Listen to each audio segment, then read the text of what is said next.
Chapter 30, 612. Arbor also followed in. She looked around and found a seat at the head of the table. Mu Jingxing, who was slower than her by a beat, glared at her with an indignant expression. He muttered something under his breath and unwillingly sat down at the seat next to her. Arbor glanced at him from the corner of her eyes. She did not understand why Mu Jingxing was so resentful toward her today. Could it be that he ate the wrong medicine? Mu Tsong sat at the head of the table and raised his arms slightly. Is the family head not here yet? As he spoke, Mu Jingfeng stormed in with a furious expression, followed by the two sisters, Mu Rouyen and Mu Rouyun, who were crying their eyes out. Mu Jingfeng's current mood was naturally extremely bad. He did not expect that his two daughters, whom he had doted on since they were young, would actually be banished from the main family. Although he hated that his two daughters did not live up to his expectations, this did not mean that he was willing to give up on his two beautiful daughters just like that. These were the daughters that he had spent a lot of effort to nurture. Now that Mu Roxuan was no longer of any use, if he were to lose these two daughters, he would truly be unable to accept it. Arbor inexplicably swept a glance at the two weeping fools and inwardly snorted in disdain. Crazy! Weren't they just kicked out of Chaoyang restaurant by the old ancestor and did not reap any benefits? Was there a need to cry and complain to their father? What? Did these two sisters think that by crying to Mu Jingfeng, they could continue to cheat their way into Chaoyang restaurant? They were simply indulging in fantasy. Arbor coldly snorted and disdainfully glanced at the two fools. At this moment, she still did not know that the old ancestor had already helped her harshly teach these two sisters a lesson. What happened next was enough for the two sisters to be unlucky for the rest of their lives. Mu Ruyan and Mu Royun both knelt down and covered their faces as they sobbed uncontrollably. The more Arbor looked at the two sisters, the more vexed he felt. He looked up at the old man sitting at the head of the table. What are the two of them doing here? You evil! Before the word evil creature could leave his mouth, Mu Jingfeng felt his father, Mu Tsong, shooting him a sharp glare from the head of the table, and he forcibly swallowed his curses. Mu Tsong glared angrily at Mu Jingfeng, and his words were very rude. Why did you bring the two of them here? You didn't hear what the patriarch said earlier. I'll repeat it for you now. Mu Tsong reprimanded with a cold face. Ancestors' meaning is to send these two children out of the main family to gain experience and temper their temperament. If you can't bear to part with your two daughters, then go with them. Mu Jingfeng stared blankly at his father. How many years had it been? His father had never spoken to him in such a tone. After all, he was now the Mu family's head, and his status in the family was extremely honorable. No matter what his father said or did, he had to give him some face. But now, his father actually slapped him in the face in public, and even told him to scram from the Mu family? What was going on? Mu Tsong raised his hand to rub his brows and glared at his two granddaughters kneeling on the floor with dissatisfaction. The patriarch is right. The two of you should properly go out to gain experience and temper your temperament. Right now, he wasn't really expelling the two of them from the Mu family. He was merely sending them to a branch family to undergo life training. Looking at how the two of them were crying, where was the tenacity and indomitable temperament of cultivators? Could it be that after so many years, the Mu family had trained such disciples? Chapter 30, 613. Then what kind of strength and cultivation did they have to compete with other patrician families in the future? The more Mu Tsong looked at Mu Jingfeng, the more he found him to be an eyesore. Look at all the unpresentable things he did. What did he do to the Mu family all these years? Right now, he couldn't help but wonder if his decision to let Mu Jingfeng succeed the family head position back then was a mistake. At this moment, alarm bells were ringing in Mu Jingfeng's heart. He saw his father's look of denial. His father's eyes were filled with disappointment and suspicion, causing his heart to be lifted up fiercely and uncontrollably thump. At this point, Arbor finally understood. As it turned out, Mu Royen and her sister weren't crying like this because Patriarch Chaoyang kicked them out of Chaoyang Pavilion and didn't obtain any treasures. Instead, it was because these two people were banished by Patriarch Chaoyang. This really was good news. This meant that in the future, Sir Jojo would need to see these two idiots and listen to their long-winded chatter. Arbor was a bit agitated and involuntarily swept a glance at the unlucky sisters. Coincidentally, Mu Ro Yen raised her head and saw the little stoic's expressionless face.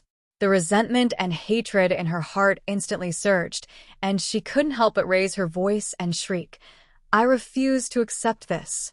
Arbor, do you dare to swear to the heavens that you didn't commit an act of deceiving your master and destroying your ancestors in Chaoyang Pavilion? Do you dare to swear that you didn't use an explosion talisman to blow up the entire Chaoyang Pavilion and chase after the patriarch and kill him? Do you dare to swear?" Everyone's gazes focused on Arbor. "Impudent," Mu Tsong bellowed. "The patriarch already said that there was absolutely no such thing. Are you questioning the patriarch's decision?" "Grandpa," Mu Ro Yen burst into tears. "I don't want to leave the imperial capital. I don't want to go to that lousy branch family. This matter isn't up to you." Mu Tsong waved his hand impatiently.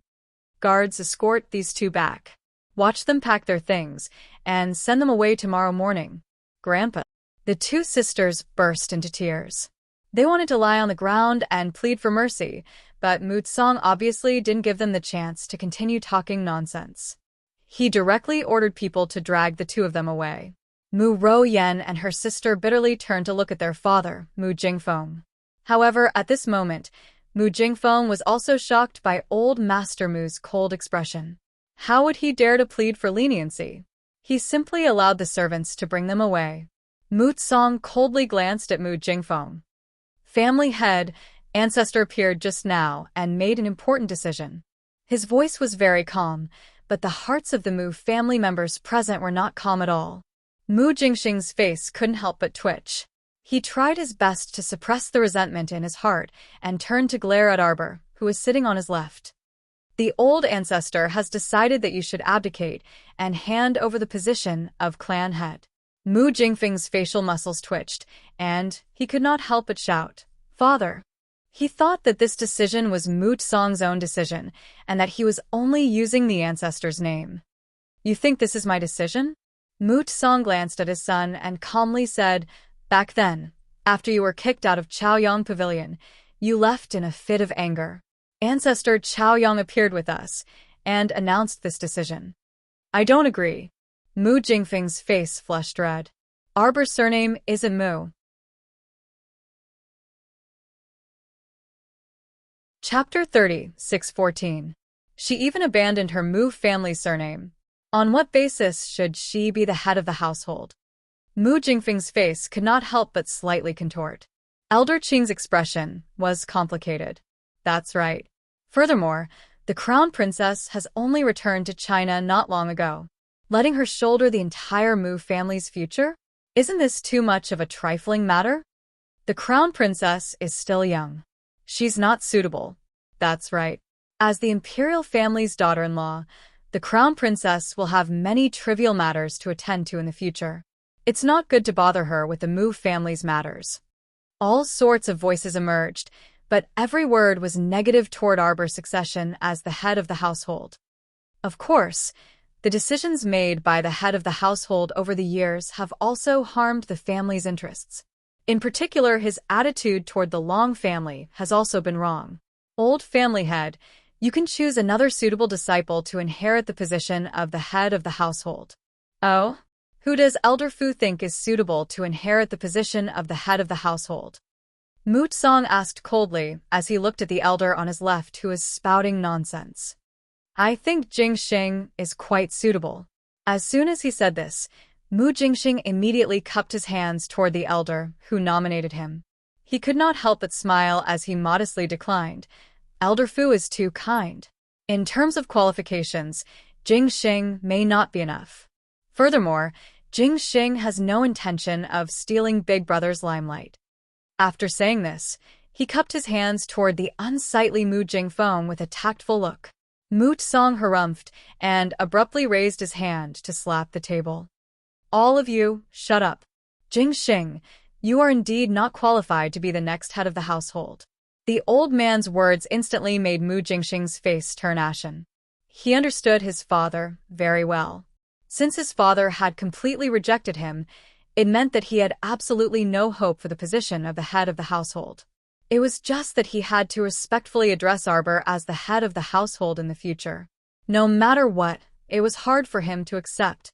Thinking of this, Mu Jingxing said with an ugly expression, "Father, although old ancestor Zhaoyang personally named Arbor as the head of the household, but it's clear that this child is still young and inexperienced.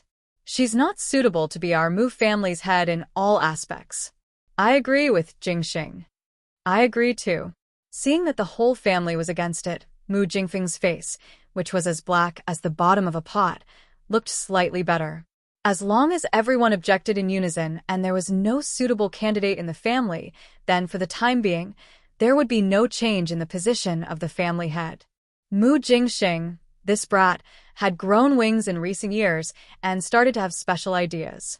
It seemed like it was time to teach him a lesson. Otherwise, he would think that he could surpass his big brother and suppress him in everything he did. With that thought in mind, Mu Jingfeng turned to look at his second brother, and his gaze darkened further. However, in the next second, his expression changed drastically. Old Master Mu Tsang said in a deep voice, "The reason why I gathered you here is not to listen to any of your opinions. Instead, I am informing all of you that I will abide by the ancestors' wishes and let Jingfeng abdicate to Qiao Qiao. You only need to know this clearly." Although old Master Mu's voice was extremely faint, his words, which did not allow anyone to object, were sonorous and forceful. In an instant, he blocked everyone's words. Arbor blinked. As the person involved, she was also a little confused. Head of the household? Her. Chapter 30, 615. Did she really not hear wrongly? Did old Master Mu mean that he wanted Mu Jingfeng to abdicate the family head position to her? He even said that this was old ancestor Chaoyang's intention? What was going on? Why did she feel like everything was going out of her control the moment she came out of Chaoyang restaurant? Sir Jojo expressionlessly looked up at Mu Tsang and jumped up from the stool. "Before you all discuss this family head position, shouldn't you ask for my opinion first?" Everyone turned to look at the young lady, dumbfounded. "Opinion? What opinion could you have? What's the matter? You can still have an opinion when the Mu family head position is placed in front of you? Is this still acceptable? Is there still justice in this world?" Mu Tsang coughed lightly and turned to look at his little granddaughter. He asked kindly, "Jojo, speak." "I don't have the slightest interest in the position of the Mu clan's patriarch." Xiao Mu's words instantly set off a storm in the entire hall. Especially Mu Jingxing, who was sitting below her and had just been denied the right to inherit the family head position by old Master Mu's words, could not bear it any longer and jumped up as well. "Arbor, don't be too arrogant," Mu Jingxing said angrily. "Do you think that the Mu family head position is child's play?" Their Mu family was a large aristocratic family with a 1,000-year-old legacy. Among the 6 major aristocratic families of China, they were ranked 3rd. Compared to the Qin estate's wealth and the Duan estate's inheritance, their Mu family was only slightly inferior. What's the matter? How can you, Arbor, be wronged in inheriting the Mu family head position? Mu Jingxing's words resonated with many of the Mu family's descendants. Everyone glared at Miss Qiao as if they were enemies, completely forgetting that they were all in denial and did not want Arbor to inherit the family head position. But now, once they discovered that Arbor simply scoffed at the family head position, they became even more dissatisfied. How old was this little girl? What right did she have to look down on their large aristocratic family with a 1,000-year-old legacy? She really wanted to go to heaven. Arbor glanced at the people around him and curled his lips in annoyance. "Just your family? You want me to take over? Keep on dreaming. Look at you motley crew. What kind of people are you?" Arbor criticized him mercilessly. To put it nicely, he's an elder of the family and a mainstay of the noble families of inheritance. To put it bluntly, they are a bunch of trash. The little girl did not give him any face and spoke bluntly. Her words caused the expressions of everyone present to change. "You!" Elder Qing suddenly jumped up from his seat and shouted at the head of the family, Family head, you heard it too. What is this girl talking about? You don't even want to use our Mu family surname. You're really a traitor. You just don't want to be united with our Mu family. Right. How can such a person inherit the position of the Mu clan's patriarch? Even if it's an order from old ancestor Zhao Yang, I won't accept it. Yes, I'm not convinced. Everyone clamored and slapped the tables, chairs, and benches beside them, making thumping sounds. What? Do you feel like your dignity has been insulted? Arbor was not afraid of these people who were fuming with rage and glaring at him, looking as if they wanted to eat him alive. Chapter 30, 616. She calmly turned her head and swept a glance around before pointing at Mu Jingxing. You, all day long, think that you're very capable. In the end, you're short-sighted and only have eyes for the small plot of land in front of you. You only want to use power and tricks to compete with Mu Jingfeng for the family head position. Those who are truly capable should go out and make a name for themselves. Go out and do your own business. You're already so old, yet you only want to inherit the family business and the ancestral property. No wonder the old ancestor looks down on you guys. Look at you guys. Each and every one of you has lived for so long, yet even a teenage child understands reason. You guys, on the other hand, don't understand. The descendants taught are all the same as you guys. Each and every one of you only knows how to raise a fuss at home. If someone comes knocking on your door, do you dare to resist? Just like more than 10 years ago, when your ally, the Long family, was besieged, did you dare to come out and fart? You don't dare, right? If you don't dare, then don't talk nonsense. Ask yourselves honestly, which one of you who wants to go to Chaoyanglu doesn't want to run there for benefits? Which one of you is truly going there for the purpose of gaining experience? The talismans passed down in the family are missing. Among you guys, how many of you are truly studying talisman arts? You're already so old, yet you're still only an advanced talisman master. Aren't you ashamed? Arbor casually pointed at an elder whose beard and eyebrows were trembling nonstop as she reprimanded. Don't joke around. Seriously, Arbor, can't find any young subordinates? There are so many people in the world who dare to fight, charge, and work hard. If I don't look for them, why would I look for you guys? Why would I want you guys to be a bunch of trash? What can you do by staying by my side? I even find it a waste of my food. She practically didn't catch her breath as she reprimanded them. After speaking, even Sir Jojo herself felt tired.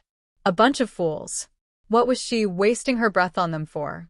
Arbor directly turned and walked out of the main hall. She waved her hand and said, "A plate of loose sand.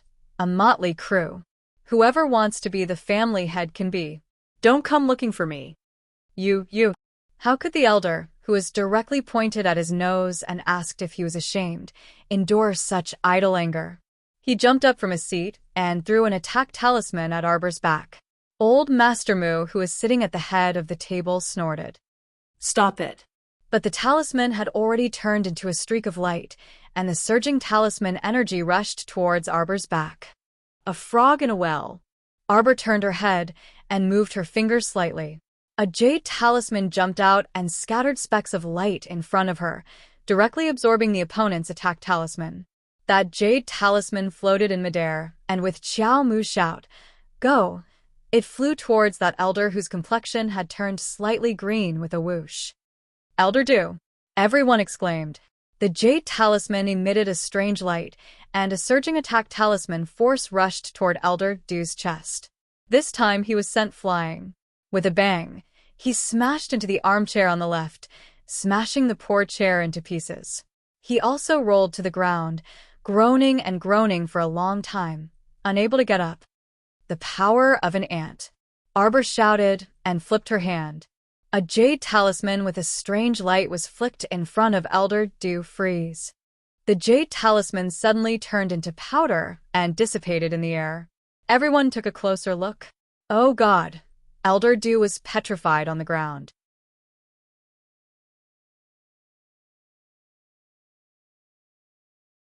Chapter 36:17. When this old man rolled down from the stool, one of his legs was slightly raised, and both his hands were spread open, posing as if he was struggling with all his might. At this moment, he was extremely embarrassed. He was frozen on the spot with this action. His entire facial expression was stiff, and his muscles kept twitching slightly. His pair of turbid old eyes could not help but spew out flames. Arbor couldn't be bothered to look at this old man. He directly turned around and left without saying a word. Family head. 3 elders walked in from the door and turned to look in the direction the little fellow left. Sigh, first elder, second elder, third elder, you're finally here. Moot Song smiled bitterly as he stood up from his seat. You all saw the situation just now. Moot Song sighed. Old ancestors' wishes cannot be disobeyed. See if there's any way to resolve this matter. The muscles on Mu Jingfeng's cheeks trembled slightly, and he couldn't help but blurt out, Father. Jingfeng. Old Master Mu raised his hand slightly to stop him from speaking. He glanced at him and said, I've already decided on this matter. This is old ancestors' order. It's not something you or I can casually change. Mu Jingfeng clenched his fists tightly, trying his best to restrain his trembling anger. Father, but you saw it too. What kind of attitude was that? She simply criticized our entire Mu family from top to bottom until we're completely worthless. Third elder Mu Jingyuan couldn't help but interject coldly. Could it be that what she said was wrong? A plate of loose sand. Mu Jingyuan turned around and left as well. Only a group of furious elders, as well as Mu Jingxing and the rest, who were so angry that their entire bodies hurt, were left behind. As for Mu Xingchen, he had already silently stood up and walked to the door when his sister flared up. After his sister left, he had already left with her. At this moment, the 2 siblings were walking to the Mu family's mountain entrance and conversing softly. Sister, you should reconsider, Mu Xingchen said with a wry smile. Although the Mu family has indeed been in a mess these years, the Mu family is still very powerful. Although the old ancestor has placed such high hopes on you, why don't talk about it, big brother? Arbor wrinkled his little nose, looking unhappy. That old man tricked me. He said that he would give Chaoyang restaurant to me, that he would not take a single cent, and that he would definitely not give me any missions. Look, he's already asking me for a reward. What a shameless old man. A big liar. Sir Jojo angrily turned his little head away and walked towards the Mu family's mountain gate. I don't care about your family's matters. A bunch of useless things and a bunch of idiots who only know how to eat and do nothing. With that, Arbor looked at his elder brother sympathetically. Big brother, look at the elders in your family. Other than that elder Dao, who had at least entered the yellow grade Great Symbol Master Realm. What kind of people were the rest of them? You can't even compare to the Mu family of a side branch. It must have been hard for Big Brother to stay in such a house all these years. As a genius, there were many things that he had to do. Normally, he must have been ordered around by those useless elders. In the Mu family, the Elders Guild was considered to be an existence that transcended the family members. As Xiao Mu spoke, she revealed a disdainful expression, evidently looking down on the Mu clan's council of elders to the extreme. Mu Xingchen couldn't help but sigh. He didn't know what to say to change his little sister's opinion. Chapter 36:18. His little sister's originally expressionless face was now filled with blatant disdain. Mu Xingchen really felt a bit uncomfortable when he saw this. The enmity between his little sister and the Mu family really couldn't be easily resolved in a short period of time, alright? It must have been difficult for the old ancestor to come up with such a rotten idea, insisting that his little sister take over the Mu family and become the next family head. Not only was this a slap to his father, Mu Jingfeng's face, but it was also a slap to the faces of all the Mu family's disciples. The Mu family's elders naturally wouldn't allow a little girl to lead their Mu family. Although the old patriarch was there to suppress them, after all, suppressing them for a while was suppressing them, but it couldn't be suppressing them forever. Arbor looked up at his elder brother and harumphed. What's the use of having a bunch of good-for-nothings? Mu Xingchen didn't know whether to laugh or cry. He couldn't help but rub his little sister's head and chuckle helplessly. Okay, then let's not talk about this. Jojo, before he could finish his sentence, he was interrupted by a sharp cry. Arbor. Following the sound of hurried rolling wheels, it was Concubine Sure, who appeared extremely haggard in a wheelchair. It had been a long time since he last saw this woman at New South Garden. He didn't know if this woman had been enlightened recently, but she had been very well behaved and staying in her own court. She ate vegetarian and recited Buddhist scriptures, as if she had converted to Buddhism, as if she was completely aloof from worldly affairs. Arbor swept a glance at her, his expression indifferent, but he didn't speak first. Instead, he waited for the flustered and exasperated Sure Huixin to speak first. She must have come because of the banishment of her 2 daughters. Arbor didn't even need to guess to know why this Sure Huixin had come. Sure Huixin hurriedly turned her wheelchair to Arbor. She struggled to sit up straight in the wheelchair and moved her body to the ground. The wheelchair lost its gravity and instantly tilted to the side. Sure Huixin fell to the ground and repeatedly kowtowed to Arbor, crying out in a tearful voice, Crown Princess, I beg you. Please let my 2 daughters go. They didn't do anything outrageous to offend you. They are so insignificant and lowly. You are the Crown Princess. Why must you be so calculative with 2 concubine daughters and refuse to forgive them? Mu Xingchen stared coldly at Sure Huixin and said indifferently, Concubine Sure, what are you doing here? This matter had nothing to do with his sister. The decision to send Mu Rouyen and Mu Rouyun to the branch family for training was made by the elder ancestor. It was also grandfather who agreed to it. It has nothing to do with sister at all. Sure Huixin's face twisted in an instant. Her legs were inconvenient, so she could only crawl forward a few steps and try her best to grab Arbor's little foot. Crown Princess, please forgive Rouyen and Rouyun. I only have these 2 daughters. You can't destroy them both. They are only your 2 concubine sisters. They have been spoiled by me since they were young. They don't have any ability and can't fight with you. Let them go. Don't banish them out of the imperial capital. Mu Xingchen's expression instantly turned even uglier. A concubine mother was kneeling and crying for mercy, begging Jojo to let go of his 2 concubine sisters. It made it seem like Jojo had really persecuted his 2 concubine sisters.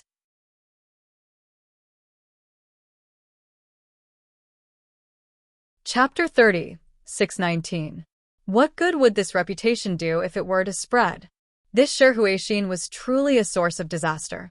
Murderous intent flashed across his eyes as he said coldly, And Sure, if you still don't get up, I'll get someone to carry you out. Sure Huixin's outstretched claws naturally failed to grab Arbor's little feet as she wished. Xiaomu took a step back and expressionlessly looked down at Concubine Sure. She said dryly, Concubine Sure, you should have heard eldest brother's words just now. Your 2 daughters' fate has nothing to do with me. No, it's not like that. Concubine Sure had set her sights on Xiaomu, so she quickly crawled forward and kowtowed repeatedly. She cried out mournfully, Crown Prince Consort, as long as you open your mouth to forgive the 2 of them, I believe that old sir will definitely deal with this matter at his discretion. In the end, Sure Huixin was threatening and enticing her to plead with the old master. How hilarious. Where did this Sure Huixin get the nerve to think that she, Arbor, would be so foolish as to plead with the old master? Just for Mu Rouyen and Mu Rouyun, that pair of brainless sisters? She even had to sell her face to plead with the old master? Ha! Arbor couldn't help but sneer inwardly. Do you think that if you cry in front of me, I will definitely be led by the nose by you because I want to gain a good reputation? Arbor said coldly to Sure Huixin, Do you know that in the entire sovereign capital, no one dares to spread rumors about the crown princess? Don't do such a senseless thing. Arbor said coldly, Your 2 daughters were sent away by the old master's order. It has nothing to do with me. I also won't plead with the old master for your daughters. After all, me and them, huh? She ended the conversation with a mocking laugh. She walked around Sure Huixin and was about to walk forward. A vicious glint flashed across Sure Huixin's eyes as she cried out sternly, Didn't you want to know who secretly colluded with the Shantian Prefecture's mansion lord and went to the lower star region to harm you and your daughter? You know very well that this is definitely not something I can do. Shi Huixin screamed. I know who it is. I know who Shantian Prefecture's prefecture, Lord Gungpengcheng, is truly working for. As long as you're willing to plead on my two daughters' behalf and allow them to stay in the imperial capital, I can tell you. Shi Huixin screamed with a stiff neck. His eyes were filled with resentment and desperation for the last fight. She was betting on what Arbor was thinking. Her two daughters carried everything she relied on in this life. If they were sent to a remote branch family, it would be very difficult for her to see them again in the future when she wanted to return to the capital. How could she let such a thing happen? Just like this, Qiao Mu's pitch-black eyes stared unblinkingly at Shi Huixin. It was as if he was looking into the depths of her soul. Shi Huixin couldn't help but tremble slightly. Speak. Arbor stared coldly at the woman. Tell me everything you know. Do you think the Shantian Prefecture's mansion lord is truly protecting me? No. Shi Huixin's eyes revealed traces of anger. Fenglan, the Shantian Prefecture's mansion lord's wife, identified you before she died. Arbor said coldly. You should know Fenglan.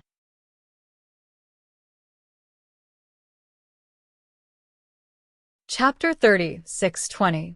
After all, you're from the same organization, so you should have come into contact with each other. What organization? Don't spout nonsense. Now that things have come to this, it'll be pointless if you don't tell the truth. Arbor's cold gaze swept over her. Shi Huixin, you dare to say that you're not from Tianyan?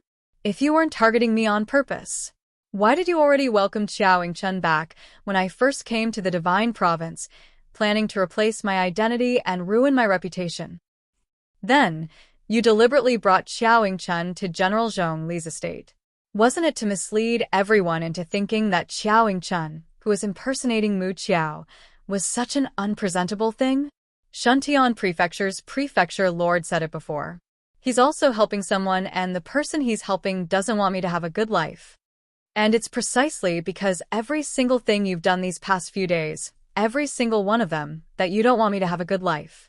Wasn't it also you who incited Juxian and Mei Xian to climb through the window and lay their hands on my husband?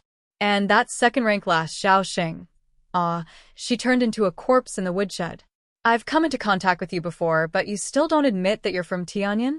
Other than Tianyan, I can't think of anyone else who can turn a perfectly fine person into a corpse in a matter of minutes. Don't you think so, concubine Shi? When Arbor said these words, he didn't look at his big brother's shocked gaze. Mu Xingchen stared coldly at concubine Shi, who was kneeling on the ground, and kicked her hard. Is what my sister said true? You really are from Tianyan? You're from Tianyan. Tianyan's people had already infiltrated their Mu family? Do you think I did all of this? Shi Huixin screamed and suddenly straightened her body. Her head was raised high, and her pair of inverted dead fish eyes stared lifelessly at Arbor. She said word by word, Fenglan, that slut, does whatever she says count. How many times have I met Gungpengcheng? How did it reach the point where Gungpengcheng would die for me? She's slandering me. Gungpengcheng is also slandering me. You're just a little concubine mother of the Mu family. You don't step out of the house all day long. How could you have met the Shantian Prefecture's prefecture lord? This is where the biggest problem lies. You really are one of Tianyan's people. Arbor pointed at Shi Huixin, who was lying on the ground, and said coldly. Before this, she only had her suspicions and wasn't sure. Now, he could truly confirm that Shi Huixin belonged to the heavens. Shi Huixian. Qiao Mu uttered these 3 words coldly. Tell me everything you know, and I guarantee that your 2 daughters will live well for the rest of their lives. Shi Huixin's body trembled slightly. Then she raised her head and glared at Arbor. Gungpengcheng is a very careful person. I only heard that the person he admires is the Hall Master of Flying Heaven. However, the people in the organization usually don't have many opportunities to meet each other. That's why I don't know who the Soaring Heavens Hall's Hall Master is. When Shi Huixin said this, She suddenly spasmed on the ground as if she had gone mad. Just as Mu Xingchen was about to rush forward, Qiao Mu tugged at him and pulled him back 2 steps. Shi Huixin knelt on the ground and scratched her face with all her might, letting out terrifying screams.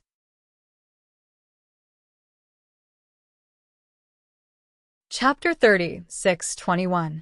Ah, ah, ah. Shi Huixin's appearance made one's heart tremble. At this very moment, she no longer had the appearance of a noble lady. Her hands were covering her face as she fell sideways on the ground. Her body was curled up as she kept twitching and trembling, as if she had suddenly contracted some sort of illness. This was the main passageway through the Mu family's mountain gate, so Shi Huixin's unforeseen event naturally attracted many people's attention. Mu Jingfeng, Mu Jingxing, and the rest, who came after hearing the news, were even more shocked as they glared at Arbor. Mu Jingfeng sternly shouted, "Arbor, you actually treat your concubine mother like this? What kind of enmity or grudge do you have for you to be so vicious to a woman like her? Father, don't spout nonsense and venomous slander." Mu Xingchen immediately retorted in dissatisfaction. "Little sister, and I just arrived here when concubine mother ran over on her own. She suddenly became like this while we were talking. What does it have to do with little sister?" When Mu Jingfeng saw how his son was defending Arbor in every way, he immediately rebuked, "Unfilial son." He actually said that his own father was venomous slandering. Was this something a son should say? Arbor wasn't angry, though. She had long known what kind of person Mu Jingfeng was. Once something happened, if he wasn't blaming this, he would blame that. There wasn't the slightest bit of father-daughter kinship in his heart. For such a selfish man, he probably only had himself in his heart. "Madam, watch your step." Servant Song Lu also rushed to the scene while supporting Mu Qingya, who had rushed all the way here. At this moment, the road leading to the Mu family's mountain gate was filled with a group of Mu family disciples, as well as many servants who didn't mind the commotion. These people hid far away in the corners, not daring to approach, but their eyes flickered with gossipy glints. Concubine Shi went to talk to the crown princess about something, but in the end, this tragic scene suddenly appeared. Everyone naturally didn't believe that this matter had nothing to do with the crown princess. Arbor couldn't be bothered to talk nonsense with them. He waved his hand and said to his elder brother, "Big brother, let's go." Mu Xingchen nodded in agreement. He also felt that talking to these people was like playing the lute to a cow. It was impossible to make things clear. Since they liked to think too much, then just let them be. After making up his mind, Mu Xingchen was about to leave with Arbor.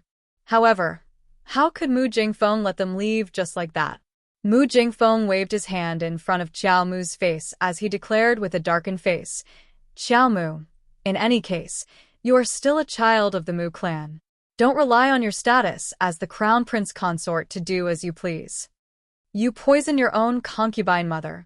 Even if this matter is reported to His Majesty, you still won't be able to justify it. Hand over the antidote." Mu Jingfeng growled. "Master." Mu Qingya hurriedly stepped forward and stood in front of Arbor. She shook her head and said, "Jojo won't do that. There must be something fishy about concubine Shi's matter. You're still speaking up for her at a time like this?" Mu Jingfeng glared at Mu Qingya angrily. Just now, the 3 of them were talking here. Everyone saw it with their own eyes. Everything was fine, but concubine Shi suddenly became like this. Eldest uncle, look. Mu Ruian couldn't help but exclaim. Everyone turned to look, and they couldn't help but be startled. They saw that concubine Shi abruptly put down her hand that was covering her face.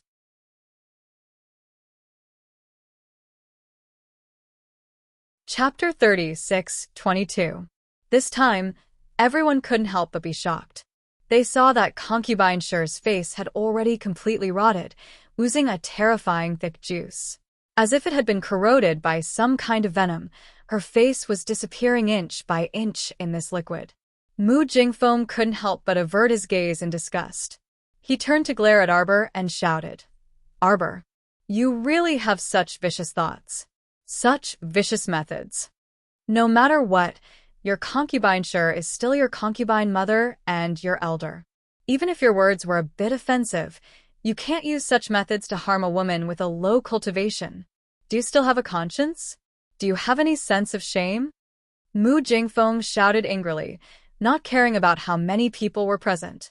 Currently, he was glaring at Arbor with eyes that seemed to have been dipped in venom. It was as if he wasn't staring at his daughter, but at his life's most deadly enemy. Arbor, however, coldly swept a glance at him and sneered. Then, do you want to kill me? Sister. Mu Xingqian couldn't help but panic. His sister's indifferent attitude was as if she was casually accused by her father and couldn't be bothered to defend herself.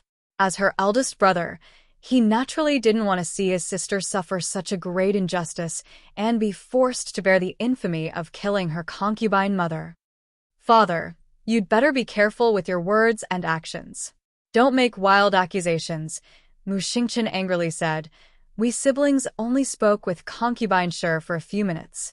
During this time, sister didn't even touch concubine Shi's finger. For concubine Shi to be like this, it must be because she was already poisoned long ago. It just so happened that the poison acted up right in front of us. Sophistry. Mu Jingfeng angrily berated. Xingqian, you've disappointed father too much. You're the Mu family's young master, the Mu family's future hope. If it weren't for the ancestors' previous matter, the entire Mu family would have been inherited by you in the future. Mu Xingqian's gaze turned extremely cold as he coldly stared at his father in front of him.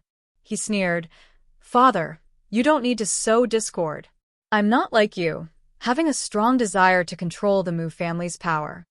I'm a member of the Mu family. If the Mu family is in trouble, I will not shirk my responsibility. However, I don't care about the position of patriarch at all. Therefore, I have no objections to younger sister becoming the patriarch, Mu Xingqian said with a flat tone and a cold expression. This father of his was too vicious.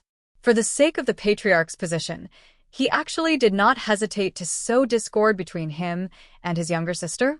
Did he think that by promising the position of the young master and the position of the future patriarch, he would be able to make him fearful of his sister and fight with his sister for the position of the patriarch so that he, as the father, could benefit from it?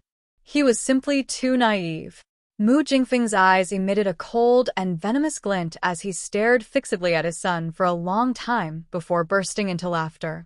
You're overthinking things, Stardust. Seeing that he was unable to provoke his son, Mu Jingfeng could not help but frown and coldly say, A real man must act with a clear conscience. Although she is your biological sister, it is very unwise to lie and deceive your relatives and elders for her sake. The corners of Arbor's lips curled up mockingly. Look, this was her biological father, racking his brains to pin the infamy of poisoning a concubine mother on her. Chapter 36:23. What a great father he was. Aoyi. Arbor calmly called out to him. Aoyi giggled as he flashed to her side. Crown Princess. He turned to look at Mu Jingfeng's group and gave them a sympathetic look. Family head Mu. Oh no, former family head Mu. If you can prove that this matter has nothing to do with the Crown Princess, shouldn't you kneel down and admit your mistake, HM? Mu Jingfeng's old face abruptly flushed red as he sneered. Prove it first before talking about anything else. Aoyi tilted his head and giggled as he took out a jade talisman from his pocket. And everyone looked carefully. What is this? This is a jade talisman with an image. It's also an earth-rank talisman that only our crown princess can make. The moment Aoyi took out the jade talisman, Mu Jingfeng's expression involuntarily changed. Aoyi did not make everyone wait for long, nor did he give them a chance to react. He directly projected the image from the jade talisman for everyone to see. In it, Concubine Shi came over in a wheelchair and immediately knelt on the ground to plead for leniency. Everyone could clearly hear the conversation between the two sides, and the image was also very clear. Everyone could not help but sneak a glance at the expressionless little crown princess. Just how distrustful was the crown princess to the Mu family? She always had her subordinates carry jade talismans with them at all times. As long as the Mu family approached, they would immediately record everything. When the time came, they would have a basis to speak on. From the start, she felt that there were no good people in the Mu family, so she must have something to protect herself when she was outside. What was there to be unclear about in this video? After the crown princess exposed Shi Huixin's identity as a member of Tianyun, Shi Huixin suddenly fell to the ground and covered her face as she cried out in pain. From beginning to end, the crown princess was just as the Mu family's eldest young master had said. She did not even touch Shi Huixin with a single finger, so how could she have poisoned her? Everyone silently glanced at Mu Jingfeng, who was still spouting nonsense just now. At this moment, he had already fallen silent, his expression cold, and not saying a word. Aoi raised his chin slightly, and several youths in black immediately jumped down from the tree and surrounded Mu Jingfeng. Two of them even kicked his knees, as if they were determined to make him kneel and apologize. "What are you all doing?" Mu Jingfeng flew into a rage. The members of the Mu family also started to make a ruckus. Even if Mu Jingfeng had been stripped of his position as the head of the household, he was still the former head of the Mu family. Their Mu family was humiliated like this. No one would be able to feel proud. Naturally, they couldn't just sit by and watch. Mu Qingya even pounced forward and tightly grasped Mu Jingfeng's arm. She turned to look at Qiao Qiao and implored mournfully, "Qiao Qiao, your father didn't mean to say those words just now." "Yeah, he didn't do it on purpose. He did it on purpose, using every possible method to pin the crime of poisoning my concubine mother onto this crown prince consort. To be slandered by a subject. Does this crown princess have a reason to teach him a lesson?" "Crown princess!" Mu Qingya shrieked and hurriedly stood in front of Mu Jingfeng. "Heaven, earth, sovereign, family, and master are indeed inviolable. But the head of the household is still your biological father. Why, if you insist on going against the law, why you'll be punished by the heavens. I don't want to see you get struck by lightning. It's not worth it." Mu Qingya shook her head vigorously at Arbor with tears in her eyes.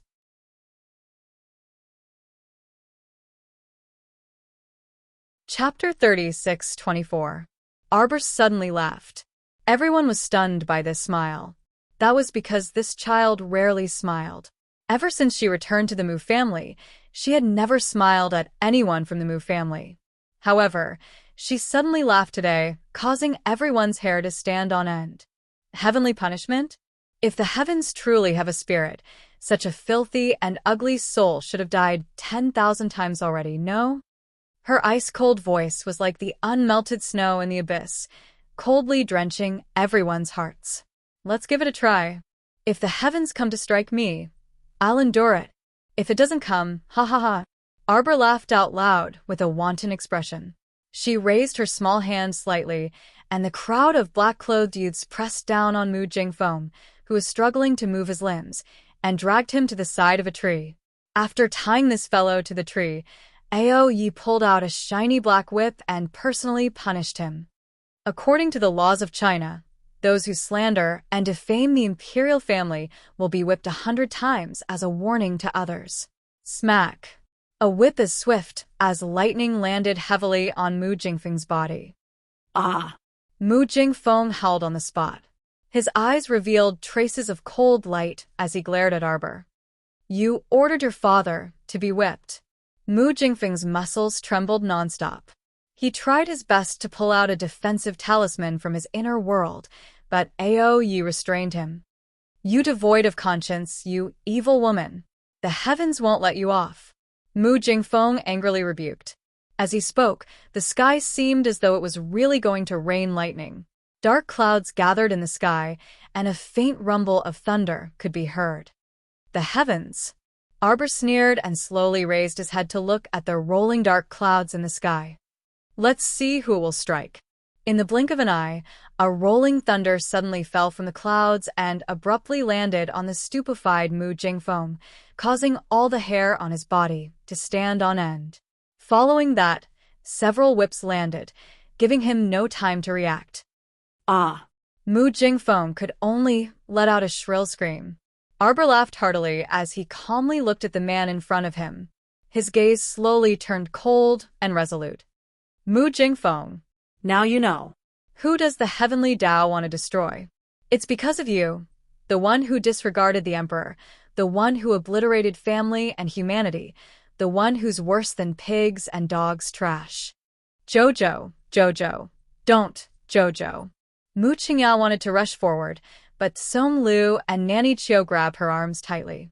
Heavens, even with master's cultivation, he was almost unable to withstand the lightning and whips, let alone a defenseless person like Madame. Xiao Mu expressionlessly glanced at Mu Qingya, who was displaying a deeply affectionate expression, and pursed her lips.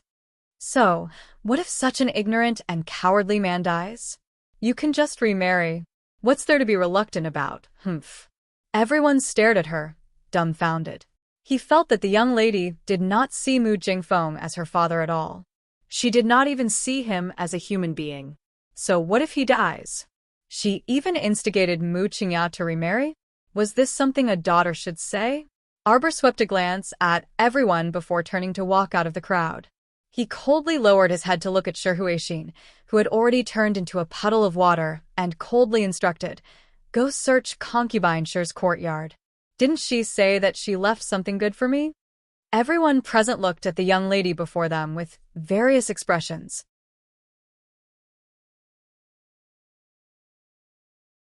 Chapter 36:25. This time, all of them once again experienced the little lady's heart as cold as iron. At the same time, they also looked strangely at Concubine Shi's pus. In the video just now, Concubine Shi admitted that she was a member of Heavenly Fate, but they didn't hear Concubine Shi say that she left behind evidence for the Crown Princess. Could it be that the Crown Princess was still on guard? The video she showed them was simply only a part of it, and some important information was still missing, so it wasn't exposed in front of people at all. Several elders stood on the side and glanced hesitantly at Arbor. At this very moment, no one dared to obstruct Arbor's departure, unless they really wanted to die themselves. By the time Mu Tsang rushed over, Mu Jingfeng had already been whipped 100 times, and 3 thunderbolts fell from the sky, completely knocking Mu Jingfeng out. With lingering fear, everyone couldn't help but sympathize with the previous family head. Because Arbor still had things to do, he temporarily returned to the Mu family's residence, Jade Orchid Court. As soon as he entered, his expression completely darkened. Mu Xingqian also said gravely, "Jojo, looks like Heavenly Fate's people were already on guard and made the first move. The poison in Concubine Shi's body can actually be remotely controlled? This means it's not poison." Arbor interrupted his older brother gravely. "It's a talisman. It's one of the highest standards among sickness talismans and can cause a person to die and rot instantly." A sharp glint flashed through Sir Jojo's eyes. "I know that there's always been a great talisman master in Heavenly Fate. And this talisman master might not just be a talisman master. He's a poison master." These people appeared on Seekong Planet a long time ago. The 3 pygmy brothers all know how to use poison, especially that black cat brother. He once gave Mu Qianqian a soul-swapping talisman. After arriving at Shuntian Prefecture, Clear Sky Faction's disciple Tan Fa was a yellow-ranked talisman master during the entrance exam of a top-notch academy. He and that Fangu both belong to Clear Sky Faction. At the same time, they both have transportation talisman matrices. None of them want me to have a good life. All of them want me to live a life worse than death. In the past, I even suspected that Mu Jingrui wanted to deal with me. Now, it seems that the teleportation array might not belong to your Mu family. The Heavenly Fate Empire's foundation is extremely deep. It's not strange that it has a teleportation array. This Grand Charm Master and Poison Master must be closely related to the Black Cat and Tan Fa. During the 6 Prefectures Academy tournament, it was his disciple who poisoned Shagua and his group with puppet charms. Although these small fries were dealt with by me and Lotus at that time. However, this Poison Master has always been hiding behind the scenes.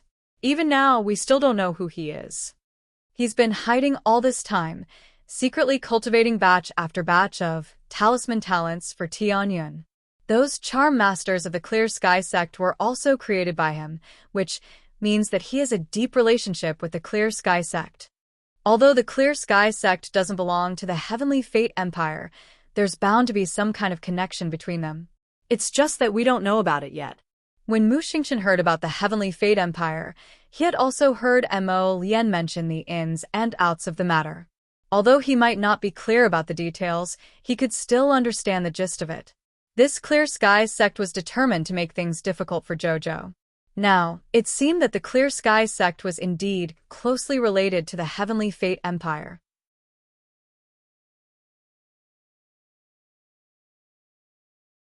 Chapter 36:26. Perhaps the Clear Sky sect is a branch of the Heavenly Fate organization. Or perhaps the Clear Sky sect is a faction controlled by an important member of the Heavenly Fate organization. Xiao Mu turned her head and nodded at her eldest brother. Her eyes flickered as she stared deeply at Mu Xingqian and suddenly changed the topic. Big brother, what evidence do you think Shi Huixin left for us? Do you think we can trust her words? Mu Xingqian's expression didn't change at all. He stared at Arbor's bright eyes for less than half a second before answering logically, I think we can trust her. Since she wanted to protect her two daughters, of course, she wouldn't dare to hide anything from us. After all, Jojo can control the future and life of her two daughters, can't he? Arbor nodded coldly and sat down with one hand on the table, expressing her complete agreement with her brother's words. Clang!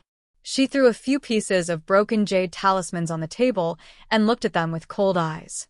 She muttered, the lightning guiding talisman is quite powerful. Mu Jingfeng, you deserve this. Given Mu Jingfeng's strength, the 3 bolts of lightning would definitely destroy more than half of his meridians. If he wanted to slowly recover, it would take at least a year and a half. Not everyone was like Jojo, able to withstand lightning strikes and be hit by the heavens not long after. Aoyi hurried over with a group of people. He cupped his hands at Arbor and said, We've found the crown princess. Xiao Mu's face warmed, and she nodded lightly at him. She extended her small hand to accept the crumpled letter Aoyi handed over. After skimming through it, Arbor's expression turned serious. She handed the letter to Aoyi. Go and make the arrangements. We must make contact with her knight. Yes. Aoyi bowed with the letter in his hand. He waved his hand and hurriedly led a group of purple forest guards out to make the arrangements. Crown Princess, are you not going back to the Qiao residence tonight? Kai Xiao asked in a low voice. Arbor nodded solemnly. Send a message to my mother. I have something important to do tonight. Inside the Golden Garden, Mu Jingfeng sprawled on the brocade couch like a puddle of mud, groaning for quite a while. It was almost 10 o'clock in the evening, and the setting sun shone through the window, making people a little dizzy. Mu Jingfeng reached out to punch the couch as he yelled angrily. Where are they? Where did they all die to? Master. Nanny Chiu hurriedly ran in with the 2 young maidservants. Song Lu was holding a bowl of freshly brewed medicine. Master. Let me do it. Mu Qingyao walked in from the door and nodded at Nanny Chiu and the others. You may leave first, madam. Go down, Mu Qingyao ordered. Nanny Chiu and the others looked at each other, then hurriedly put down the medicine bowl and left one by one. Only the groaning Mu Jingfeng and the silent Mu Qingyao were left in the room. Water. I want to drink water. Water.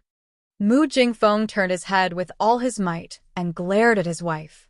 Could it be that his wife was still in shock from what happened earlier? Even her movements were slower than usual, which displeased Mu Jingfeng. Master, the water is here. Mu Qingyao brought a bowl of tea to Mu Jingfeng's lips. Mu Jingfeng took a sip from the tea bowl and yelled as he forcefully swatted away Mu Qingyao's hand. The teacup fell to the ground with a thud.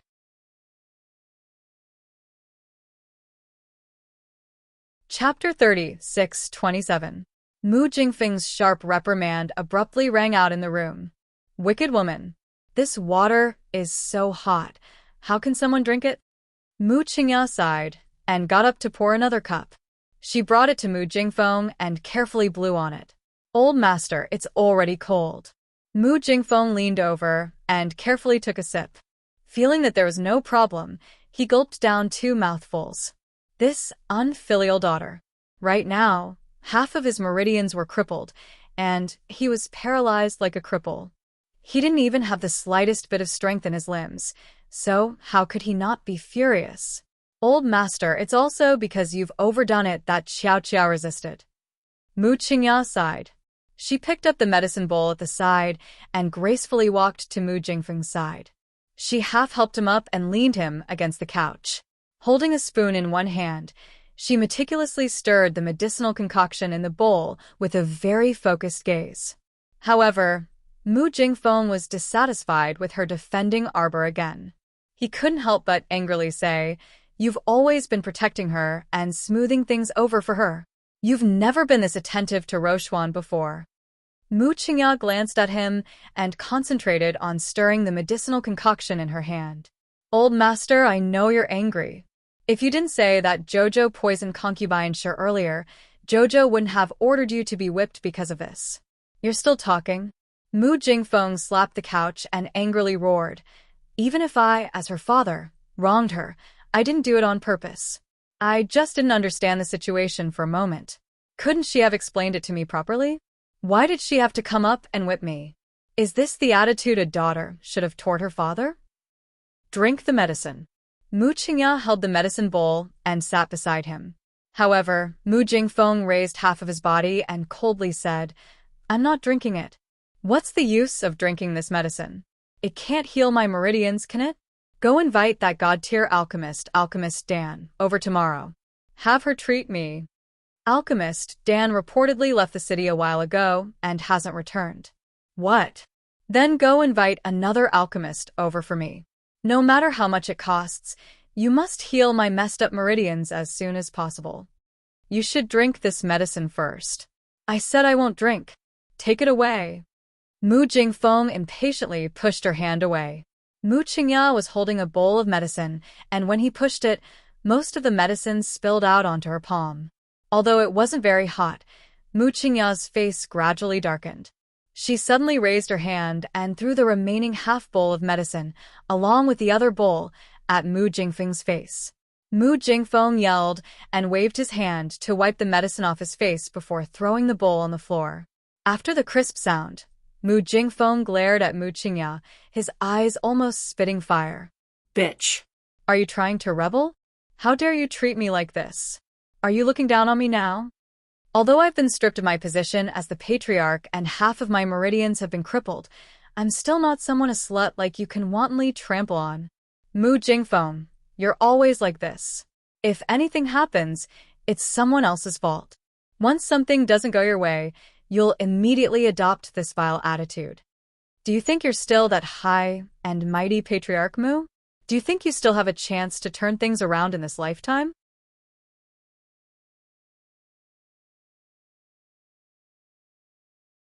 Chapter 36:28. I worked so hard to take care of you, yet you don't know how to be grateful and even treat me like this? Mu Jingfeng, you're truly disgusting, Mu Qingya suddenly said expressionlessly. These words were clearly not something the current Mu family head could bear. All these years, what he was most proud of was becoming the Mu family's head and having a beautiful wife in his arms.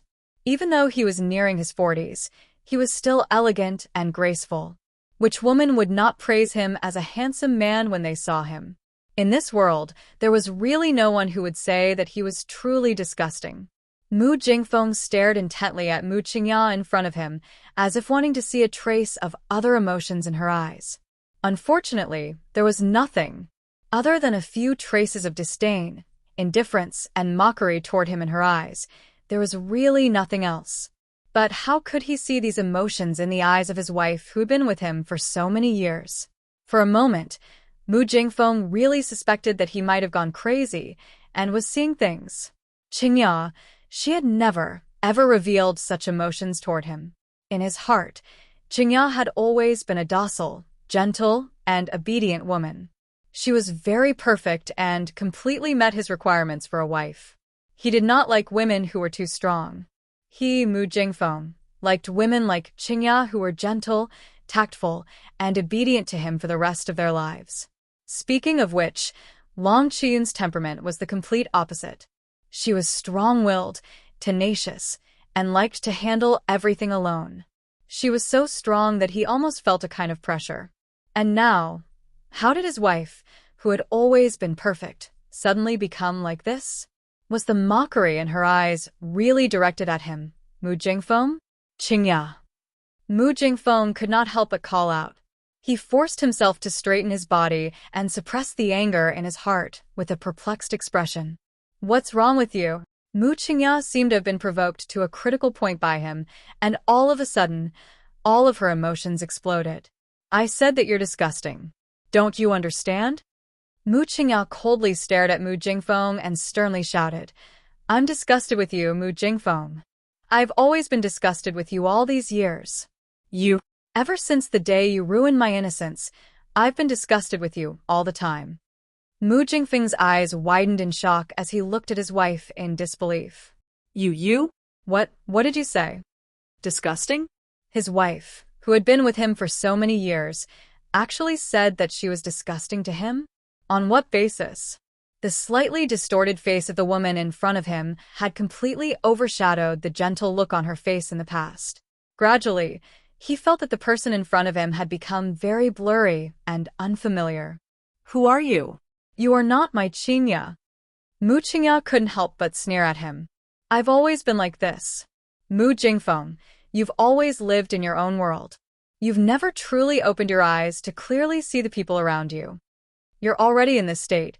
Why are you still pretending to be a big shot in front of me? You might be a cripple in the future? Shut up. Mu Jingfeng angrily yelled, smashing a small wooden table beside him with a slap. Mu Qingya's expression changed slightly as she looked at the shattered pieces of the small table. She took a few steps back and coldly said to Mu Jingfeng, It's all your fault.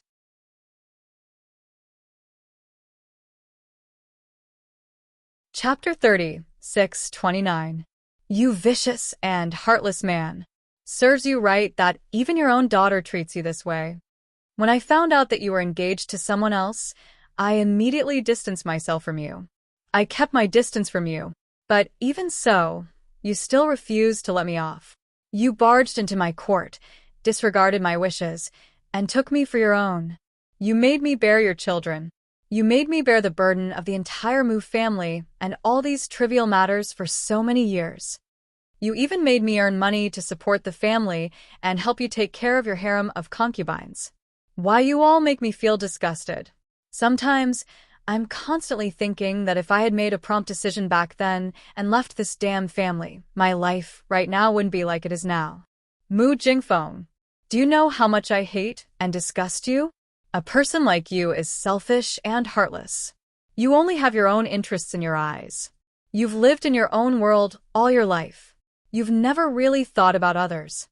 What right do you have to make others sincerely treat you like this? Shut up. Shut up. Shut up.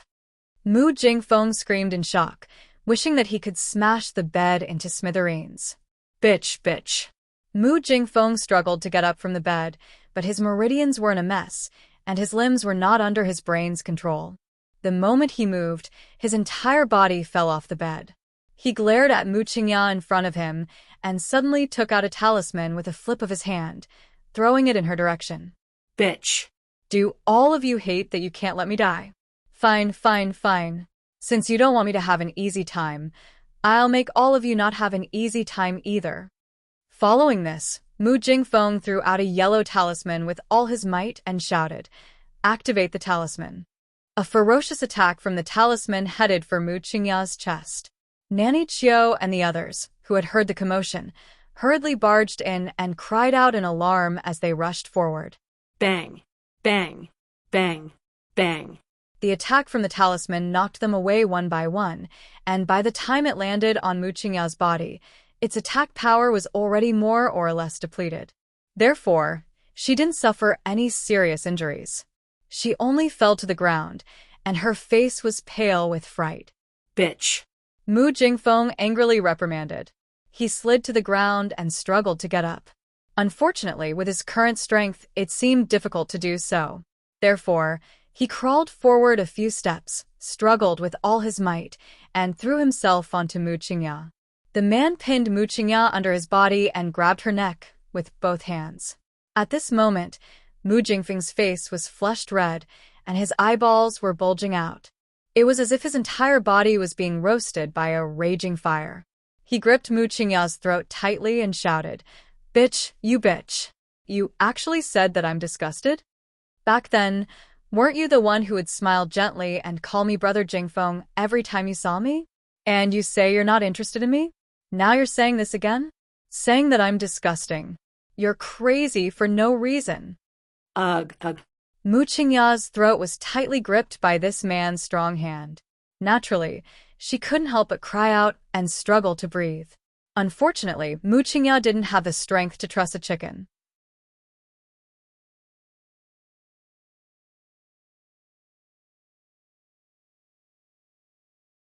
Chapter 30, 630.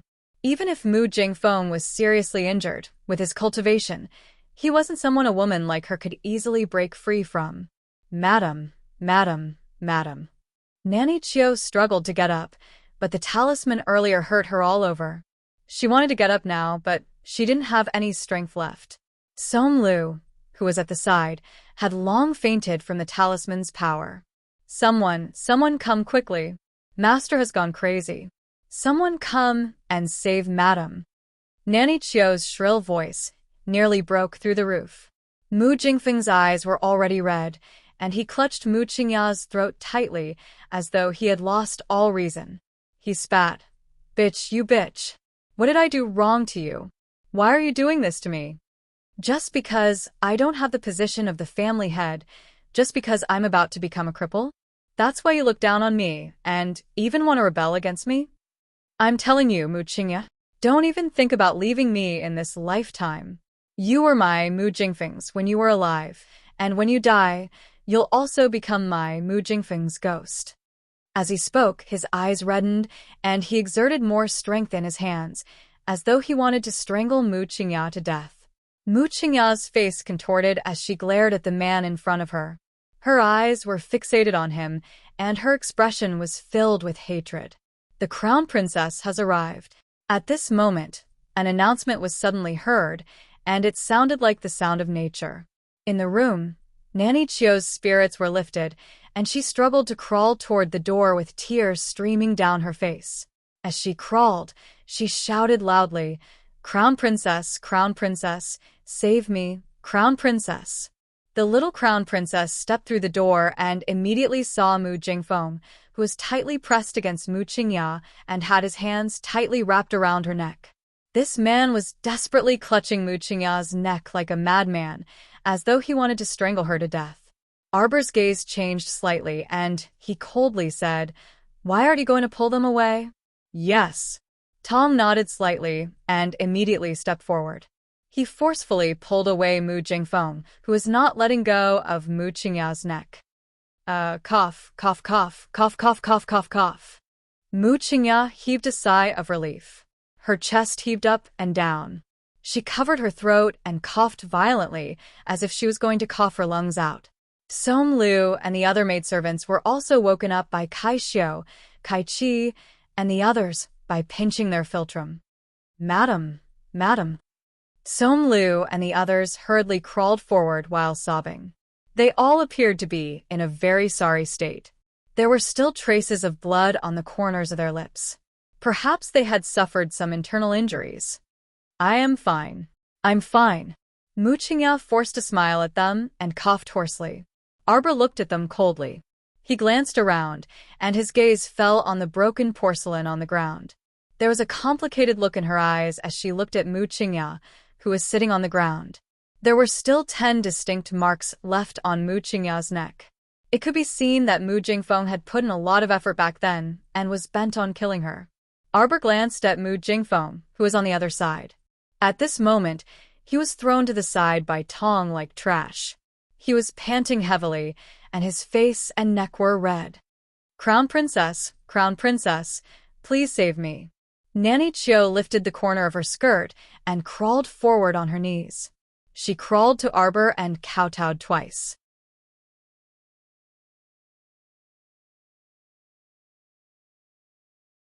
Chapter 30, 631. Crown Prince Consort, Lord suddenly went crazy and actually did such a vicious thing to Madam. Is there something wrong with his mind? When Mu Jingfeng noticed the young crown prince consort's icy gaze on him, he couldn't help but shrink back. His entire body trembled, and he immediately shouted sternly, "You old hag, watch your words. Who are you saying has a mental problem? Who are you talking about? Hold him down," the little crown princess coldly ordered. Immediately, two youths rushed forward and firmly grabbed Mu Jingfeng's shoulders, pressing him to the ground. "Search the front and rear courtyards. Don't miss a single inch of this place," Arbor coldly ordered. "You unfilial daughter, unfilial daughter. What are you doing? What are you doing?" Mu Jingfeng shrieked and pounded the ground with all his might. He angrily roared, "You dare to treat your own biological father like this? Aren't you afraid of suffering divine retribution? Divine retribution? Let it come. See if it comes or not." Arbor coldly interrupted Mu Jingfeng's words and said impatiently, "Shut up. The crown princess told you to shut up. Shut up." Tong abruptly grabbed Mu Jingfeng's neck, instantly silencing him. Mu Jingfeng did not expect that a few minutes ago he was still holding Mu Qingya's neck to flaunt his authority, but now it was his turn. His eyes were full of resentment as he stared fixedly at Arbor, as though he could dismember him into 1,000 pieces just by staring at him like this. "Invite a physician over to take a look at family head Mu and send him to his room. Don't let him come out to scare people if there's nothing important," Arbor indifferently ordered. "Arbor, you unfilial daughter, you will suffer divine retribution. You dare to imprison your own father? Arbor, you unfilial daughter, you are." Mu Jingfeng was in a state of madness as he was shoved into the inner room with disheveled hair. The wooden door slammed shut, causing Mu Qingya and the rest in the outer room to be endlessly alarmed. Everyone raised their heads in fear and looked carefully at the expressionless crown princess. She was so resolute and decisive, as though she did not have the slightest bit of affection for Mu Jingfeng. At this moment, Arbor's eyes were fixed on Mu Qingya's face. She looked at her as if she wanted her gaze to bore a hole in her face, or even a hole in her heart, so that she could see clearly what this woman was thinking. Although she did not see what had happened in the room just now, when she entered the Gilded Garden, the quarrel between the two of them had reached its climax. Even if he hadn't seen it with his own eyes, he had heard it with his own ears.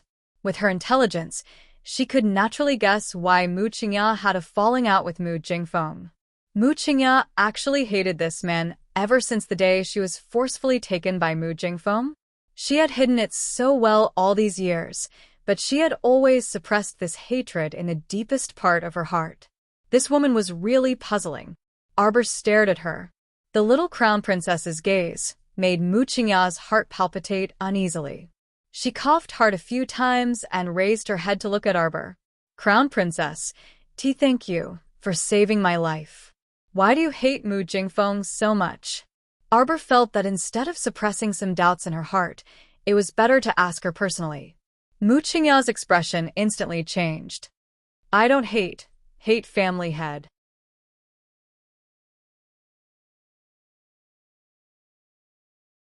Chapter 30, 632. Arbor shook his head. "I heard everything. You said that you've always been disgusted by him." Mu Qingya's expression instantly turned even uglier, and it even became slightly distorted and unnatural. She was, after all, Qiao Mu's stepmother in name. It was truly a bit difficult for her to talk about these romantic affairs of the past in front of a child. Why? Arbor didn't want to let her off just like that. He continued to question her coldly, but his gaze lingered on her face, not letting go of even the slightest change in her expression. Mu Qingya bit her lip hard. "I naturally hate him. He already has sister Chu Yun. Yet he still pesters me endlessly. I'm already far enough away from him. Back then, I went out to train and do missions all day long just to be able to stay away from him. Who knew that this deranged man would actually use alcohol to vent his anger after that incident? Sister Chu Yun's heart must have felt terrible. She's such a strong-willed person.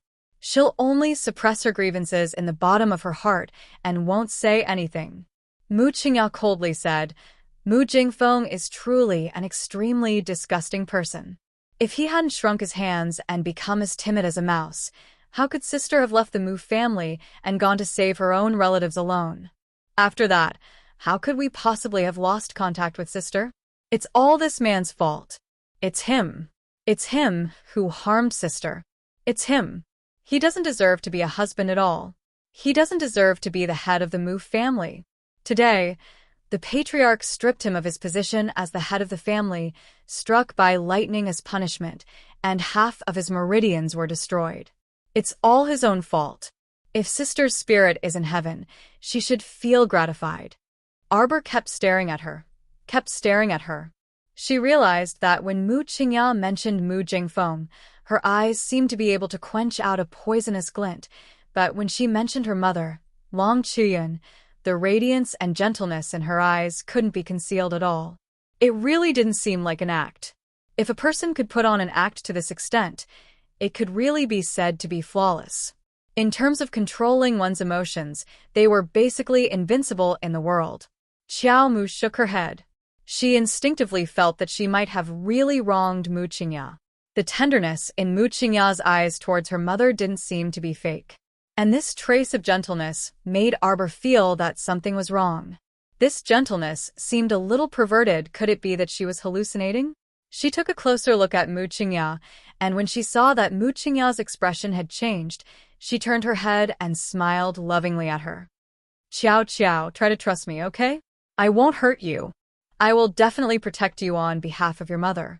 Arbor's expression was extremely complicated.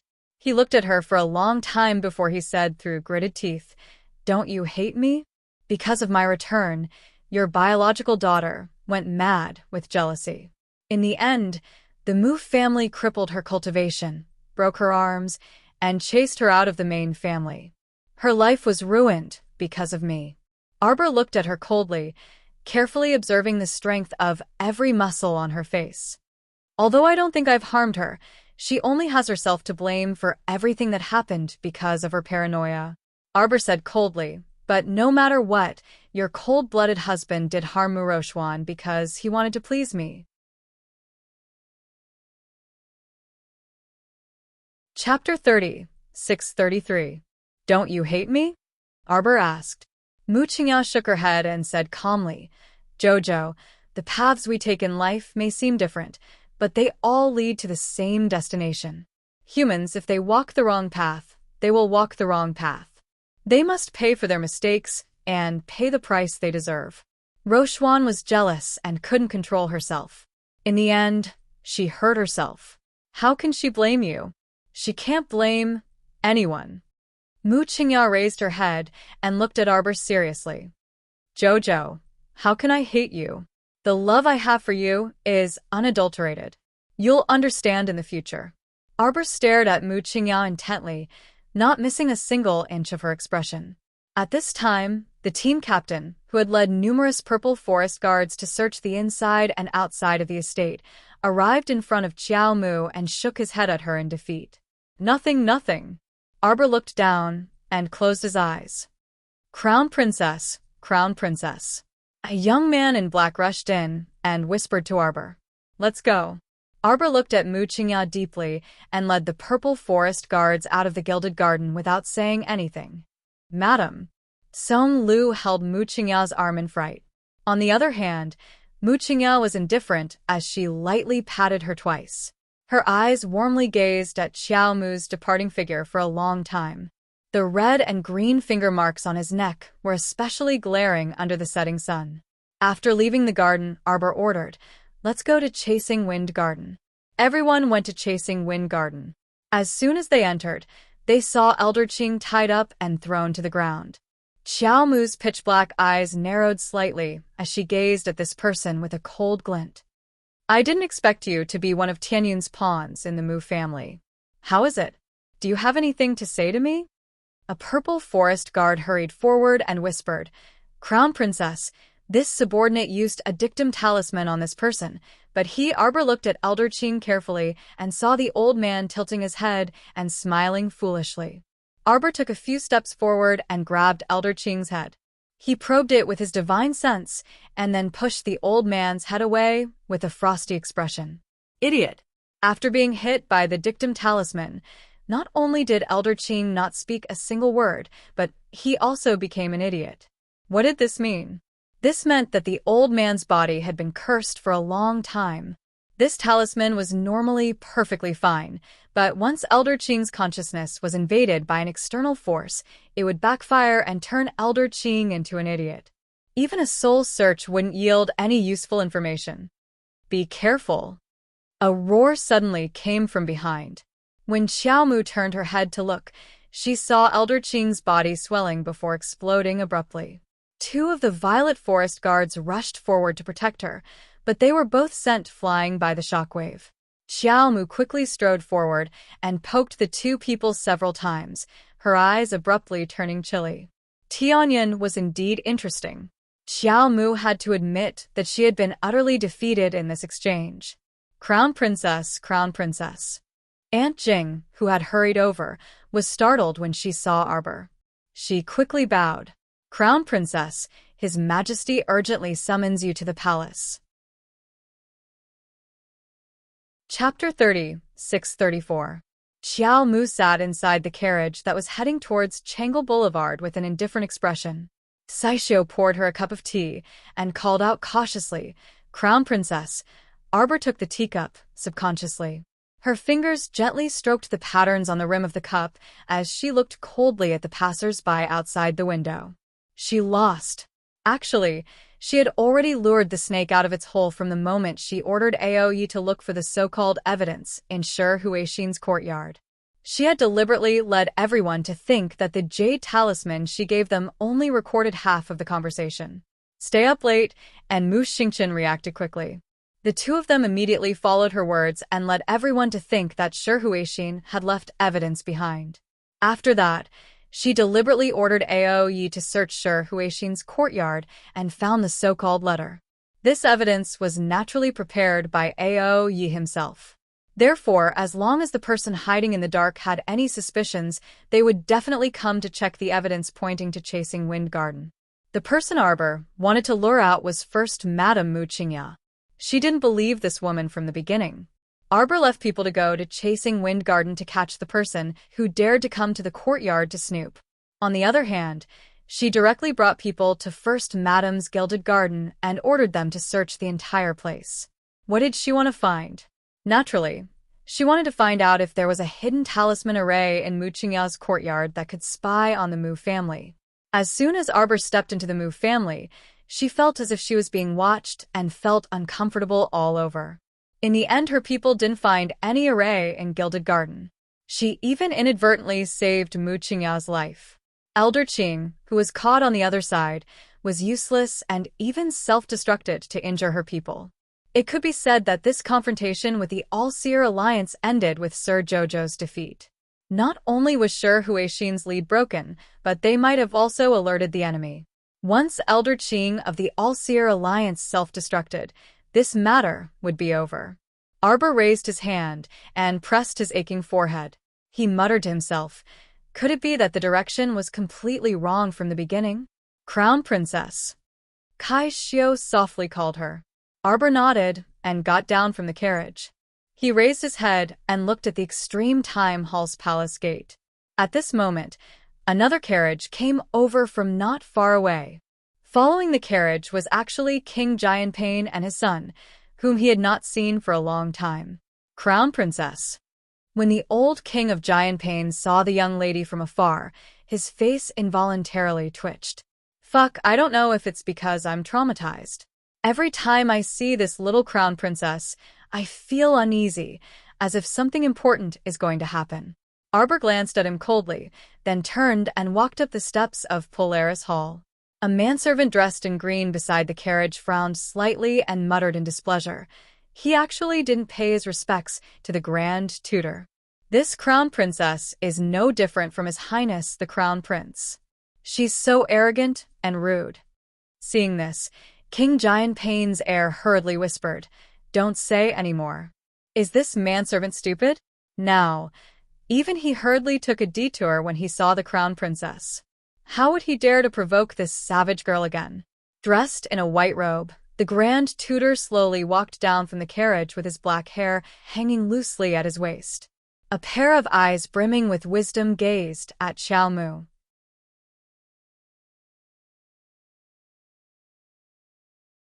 Chapter 30, 635. Crown Princess, His Majesty invites you to the royal study. When Arbor reached the last step, a palace servant who had been waiting for her stepped forward and led her to the royal study. Arbor glanced at him expressionlessly and didn't say a word. The little eunuch glanced at her curiously. He felt that although the little crown princess was young, she was extremely calm and had an intimidating aura. In the past, those lords who came for an audience would more or less ask them a few questions. However, this crown princess didn't say a word from beginning to end. What the little eunuch didn't know was that those people who came in the past were afraid of the great emperor and felt uneasy. That was why they tried every possible means to find out from the eunuchs what the great emperor was feeling and why he summoned them. However, the little crown princess was different. From the bottom of her heart, she had never feared the great emperor. Naturally, she wouldn't consider how he was feeling or how she should curry favor with him. In her opinion, there was no such thing as the great emperor of the divine prefecture. He was Mo Lian's father. If he could talk to him, he would talk to him. If he couldn't, Sir Jojo couldn't be bothered to pay attention to him. Following the garden path, they went all the way to the west and entered a winding corridor. Soon, they arrived at the door of the royal study. The little eunuch quickly went in to report. Arbor looked back and saw the Grand Tutor, whose face was filled with gentle light, as if he was shrouded in holy light, walking over with the King of Giant Pain and his son. Before he could greet them at the door, the little crown princess had turned and left. Now that they met again, the heir of the King of Giant Pain, Mo Kuan, hurriedly took a few steps forward and cupped his hands respectfully. Little sister-in-law. The King of Giant Pain's mouth twitched. He really wanted to slap this lackey to death.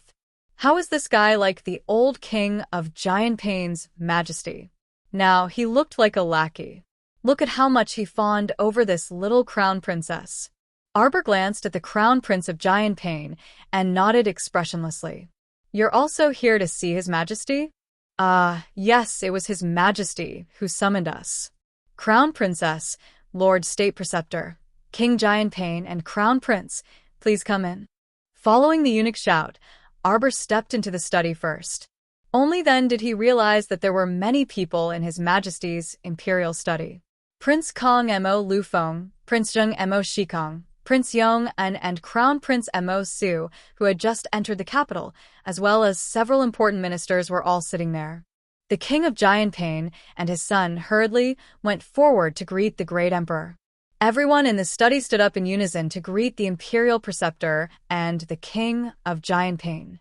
When they were all done, they turned around and saw the little crown princess standing there expressionlessly. She was like a little wooden stake, not moving at all. Everyone was at a loss for words. Right, Prime Minister Gao Baran coughed lightly. His Majesty summoned everyone today to discuss His Highness the Crown Prince's disappearance in Graping Village. I believe everyone should have heard a little about what happened in Graping Village. Everyone nodded and secretly observed the little Crown Princess's expression. Expressionless fuck, Crown Princess, is it really alright for you to be like this? Right now, everyone is talking about your husband's life. Even if you don't cry, you should at least express a trace of concern. Imperial Father. The little Crown Princess suddenly interrupted everyone's discussion coldly. She took a step forward and placed a memorial on His Majesty's desk. I want to impeach the Crown Prince of Yong and Mo Su.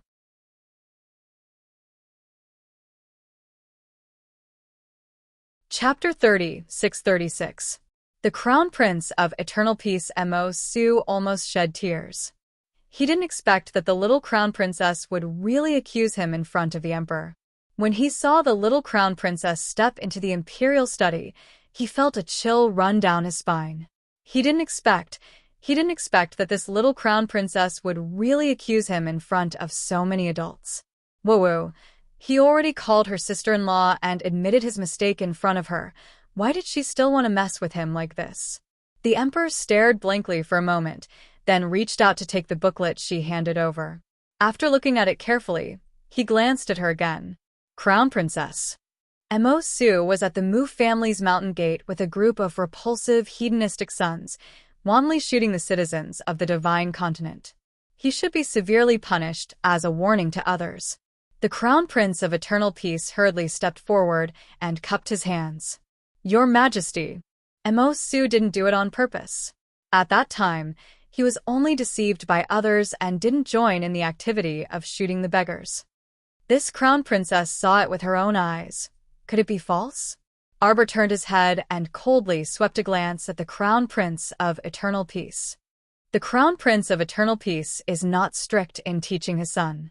Shouldn't you be brave enough to bear this mistake and set yourself as an example? Crown Princess, don't you? If the Crown Prince was present that day, he would definitely personally whip the Crown Prince of Eternal Peace 30 times. He would help the Crown Prince of Eternal Peace reprimand the prince. Crown Princess, if this Crown Princess had a brother like this, she would definitely teach him a lesson personally and would definitely not let others do it. There should be a limit to how mischievous you can be. You can't even guard your own bottom line as a person. You're simply unworthy of being a human. The Crown Prince of Eternal Peace's old face flushed red, stuttering out the word you, unable to say anything else. Everyone didn't even dare to breathe loudly, each of them looking down and sighing in their hearts.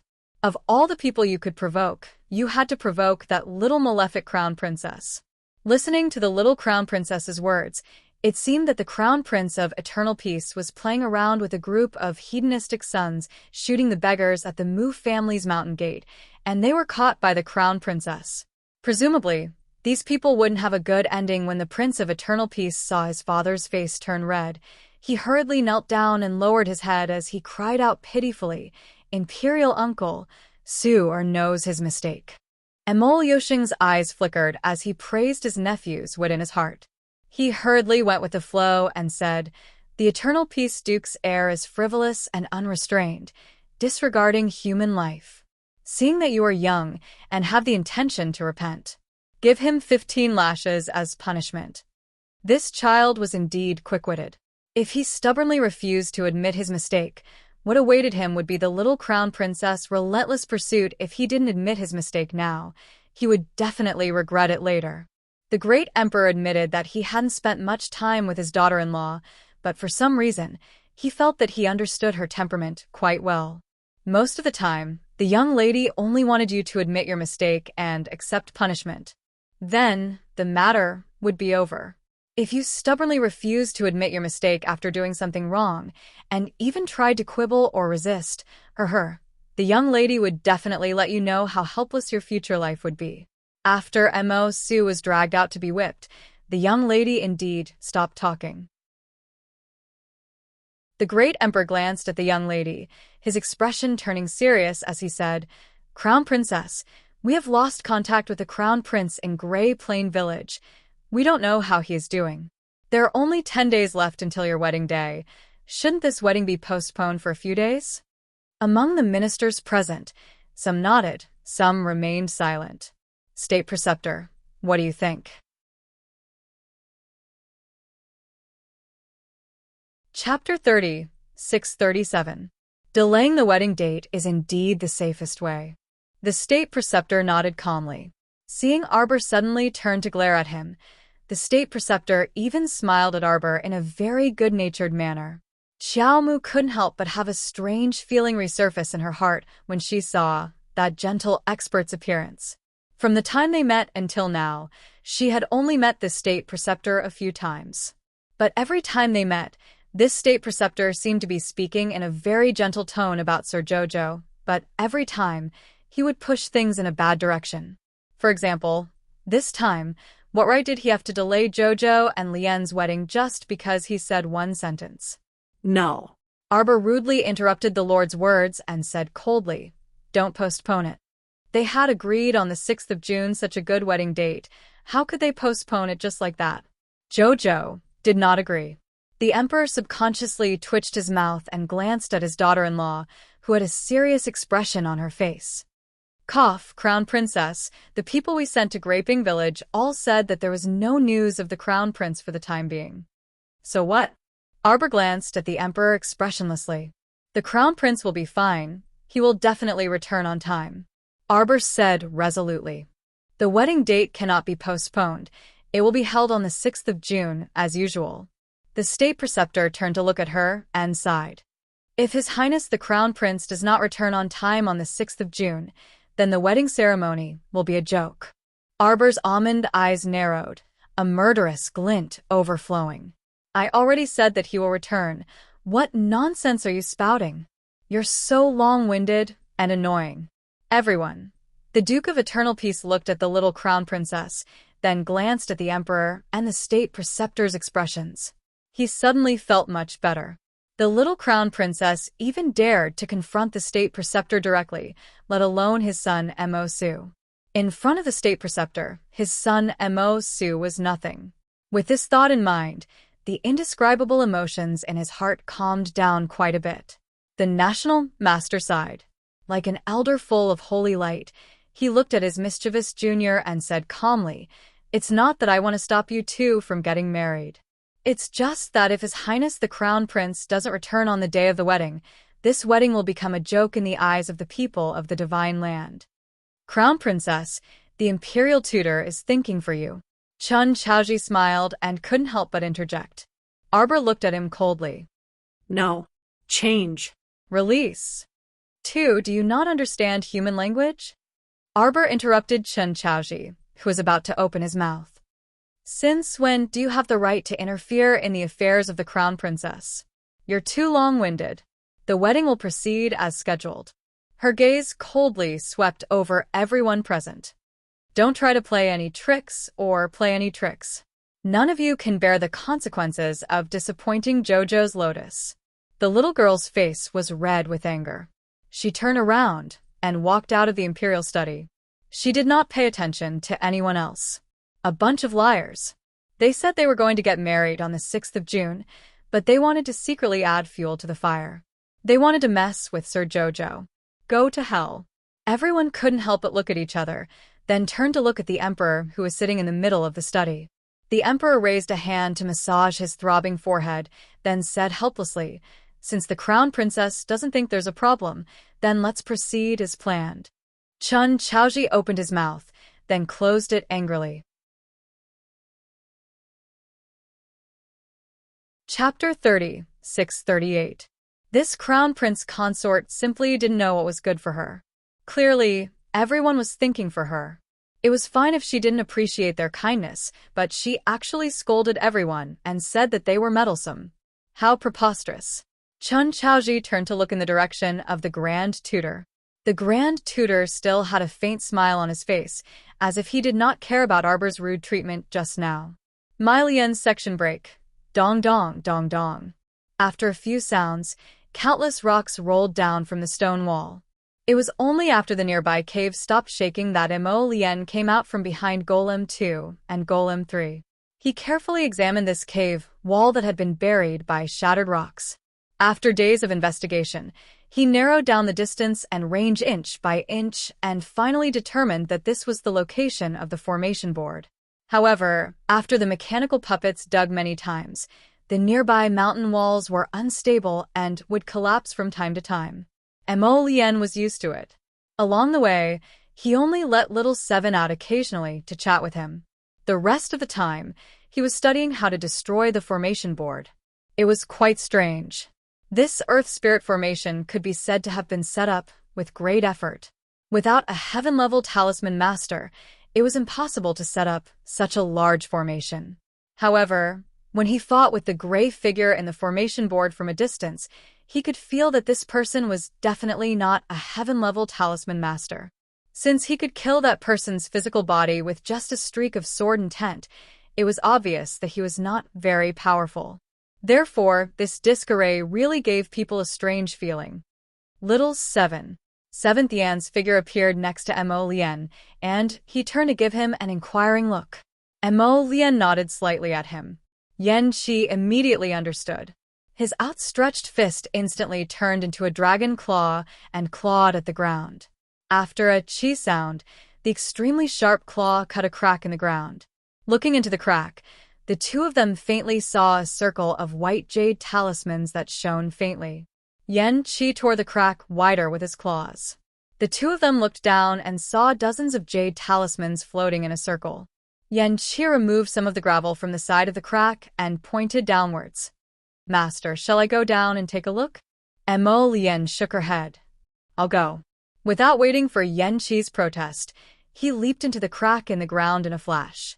But before he could get close to the jade glyph array, the glyph array suddenly burst out with a strong light, rushing straight at his face.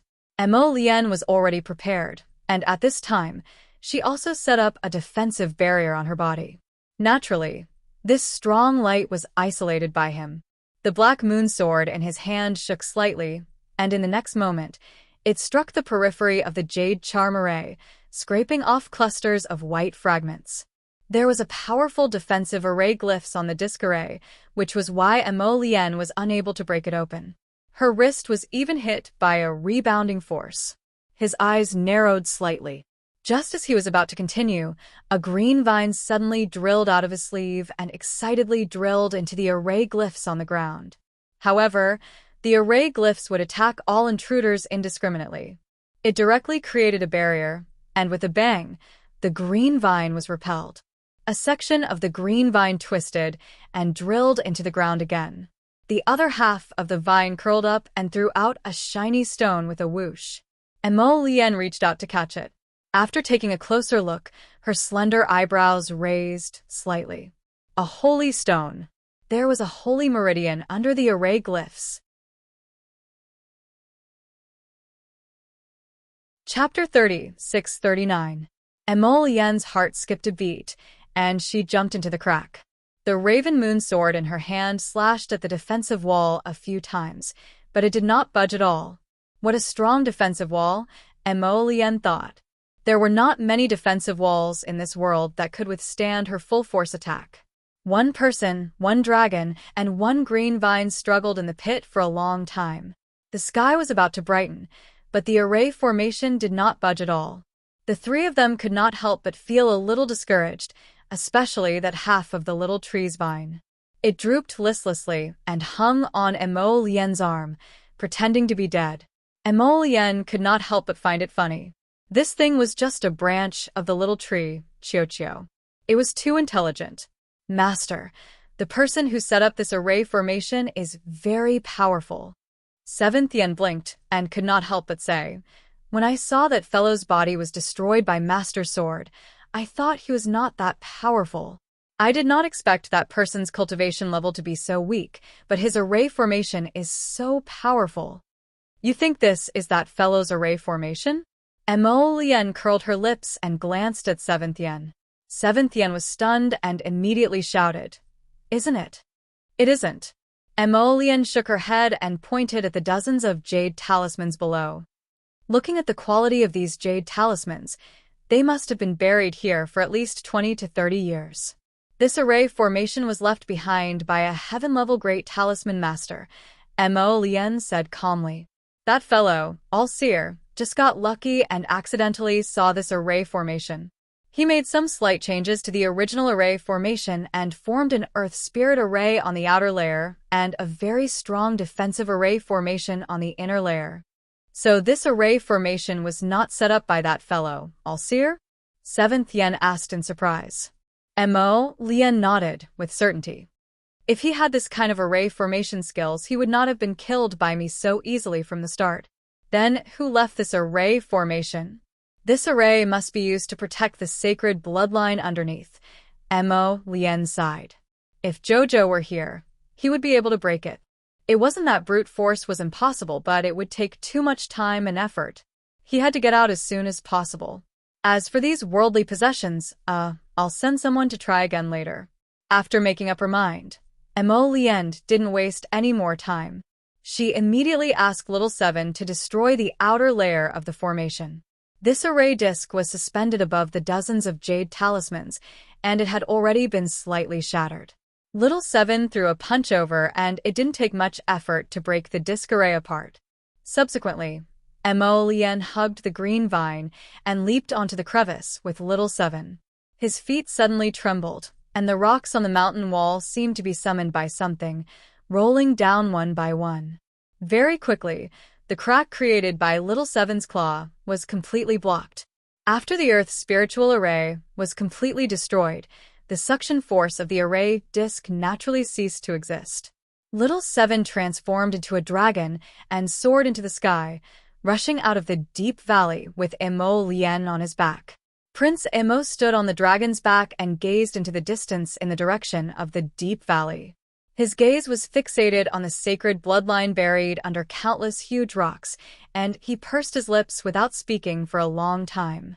At the same time, inside Songzhou's Taiji Palace, the sound of hurried footsteps caused Duanyu, who was meditating and cultivating, to crease his brows and slowly open his eyes. He saw a junior eunuch jogging in hurriedly and repeatedly shouting, "Your Highness, Her Highness the noble consort has returned. Her Highness the noble consort is injured."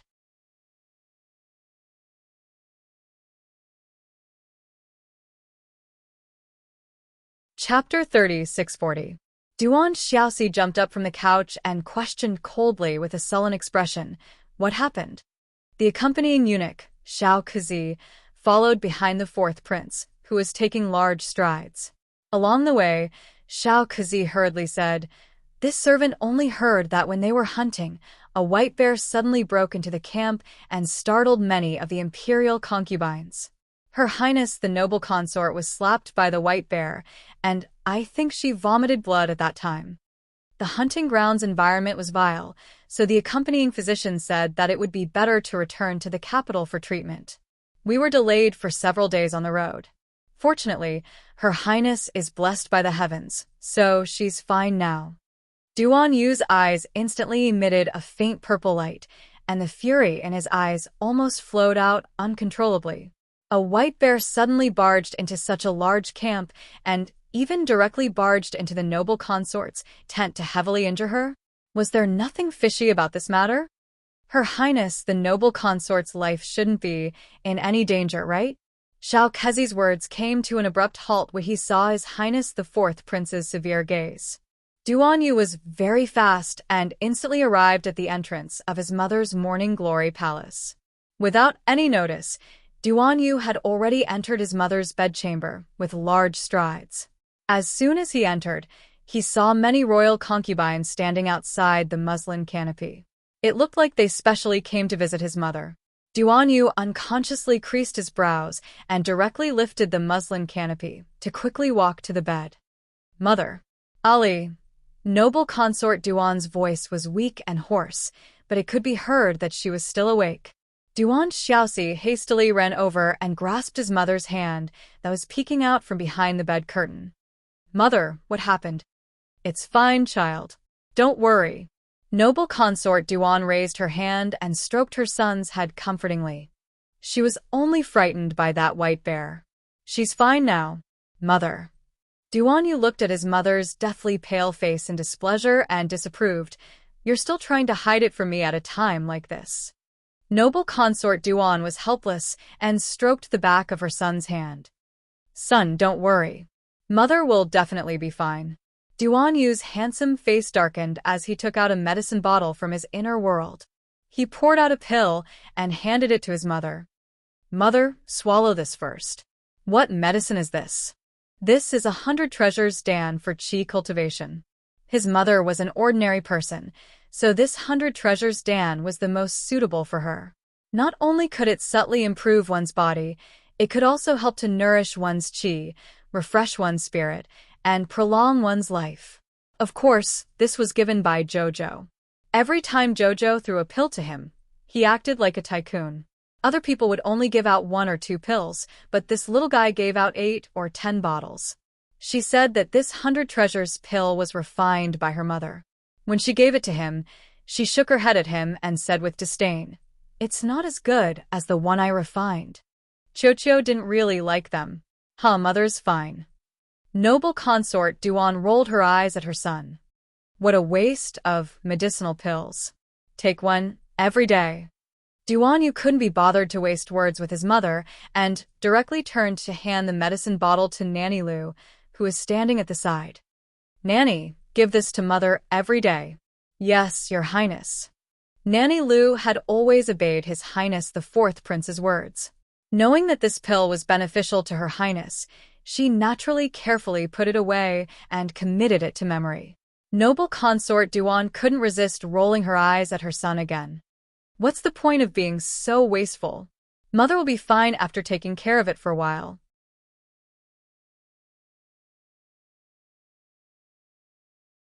Chapter 3641. Mom, I still have a lot of these pills. Just eat as much as you want. Duan earnestly looked at his mother and repeatedly exhorted, now that your vitality has been greatly damaged, you must properly recuperate. Otherwise, who knows, you might look 10 years older than before. What? When noble consort Duan heard her son say that she might age after damaging her vitality this time, she immediately straightened up and pulled her son's hand. Son, Mom really has aged a lot. She reached out to touch her pale cheeks and hurriedly asked. Duan nodded in all seriousness and then said, Mom, don't panic. I know a pill refiner friend who has a large amount of longevity pills and beautifying pills. Beautifying pills? Noble consort Duan quickly touched her face again. Are the beautifying effects very good? Yes, of course they are good. Duan nodded. When we return to the academy, I'll ask for one for you. Noble consort Duan nodded repeatedly. Okay. No matter how old a woman was, the pursuit of beautifying pills was instinctive. Son, is the pill refiner you mentioned the one you mentioned to Mom last time? Pill refiner Bearded's friend. Duan's hand that was about to take the bowl of soup froze abruptly, and his fingers paused. After seeing Mother Lin's inquiring gaze, Fourth Duan calmly continued to carry the bowl of medicine over. He coughed lightly and nodded. MHM. Mom, you must take good care of your body. You still have a long road ahead of you. You promised your son that you would make soup for your son until he was 100 years old. Noble consort Duan was amused and nodded as she poked Duan's forehead. Okay. Mom will definitely make soup for my son until he's 100 years old. Duan handed the bowl of medicine to his mother and let her drink all the medicine inside. The Crown Prince is leaving for the Divine Province tomorrow. Son, when do you plan to go? There are only a few days left until the Crown Prince of the Divine Province's wedding. Didn't your father say last time that you should accompany Rongli? Duan looked up at his mother and nodded with a faint smile. No hurry, Mom. Did you forget that Chestnut's feet are very fast? It won't take more than a few days. All right, Mother. Don't think too much. Quickly lie down and have a good rest. As for the rest, leave it to your son to handle. After exchanging a few more pleasantries with his mother, Duan withdrew from the muslin canopy. He swept a glance at the royal concubines who had yet to leave and said faintly, Mother is unwell, so don't disturb her today. Men, send the imperial concubines back to the palace. It was only after Duan stepped out of Chaohua Palace that his expression abruptly chilled. Rongli is leaving tomorrow? Yes, your highness. A dark figure silently appeared behind him. Cripple one of his hands. A purple light flashed through Duan's eyes. His pair of cold peach blossom eyes were filled with frost.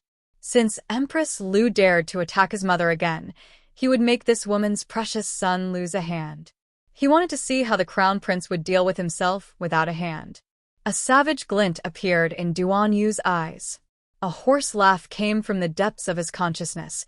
Kid, do you want this old man to help you? As long as this old man makes a move, it won't take any effort at all. Duan grasped his left arm and felt his blood vessels throbbing violently.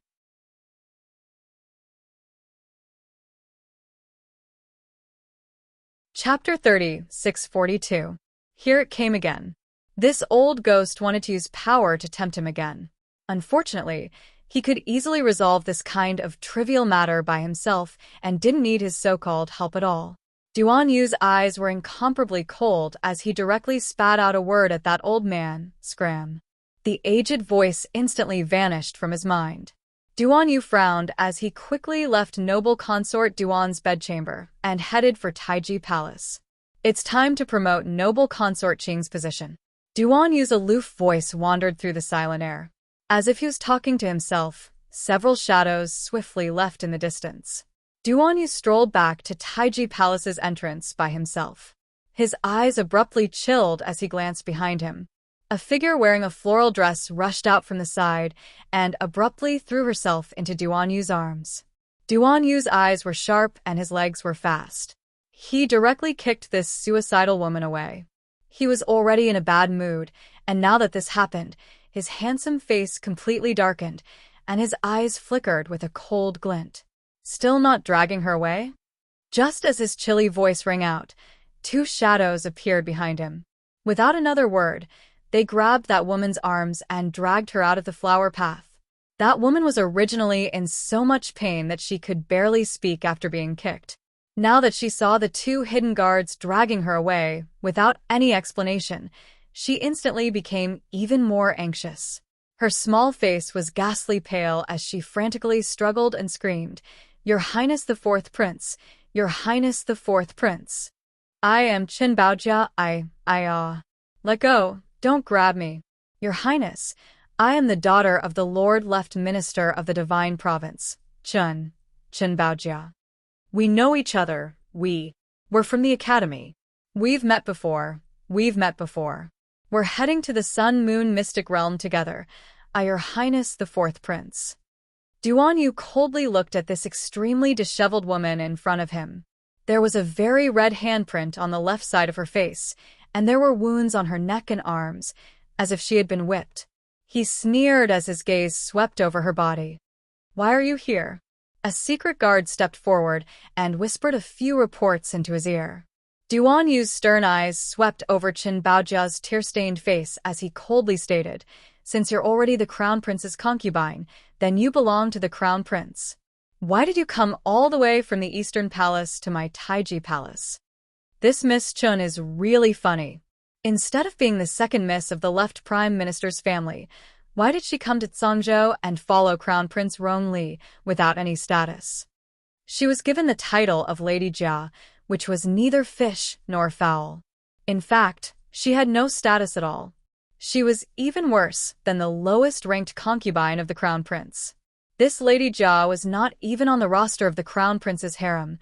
Your Highness, I have a favor to ask of you." Qin Baojia screamed.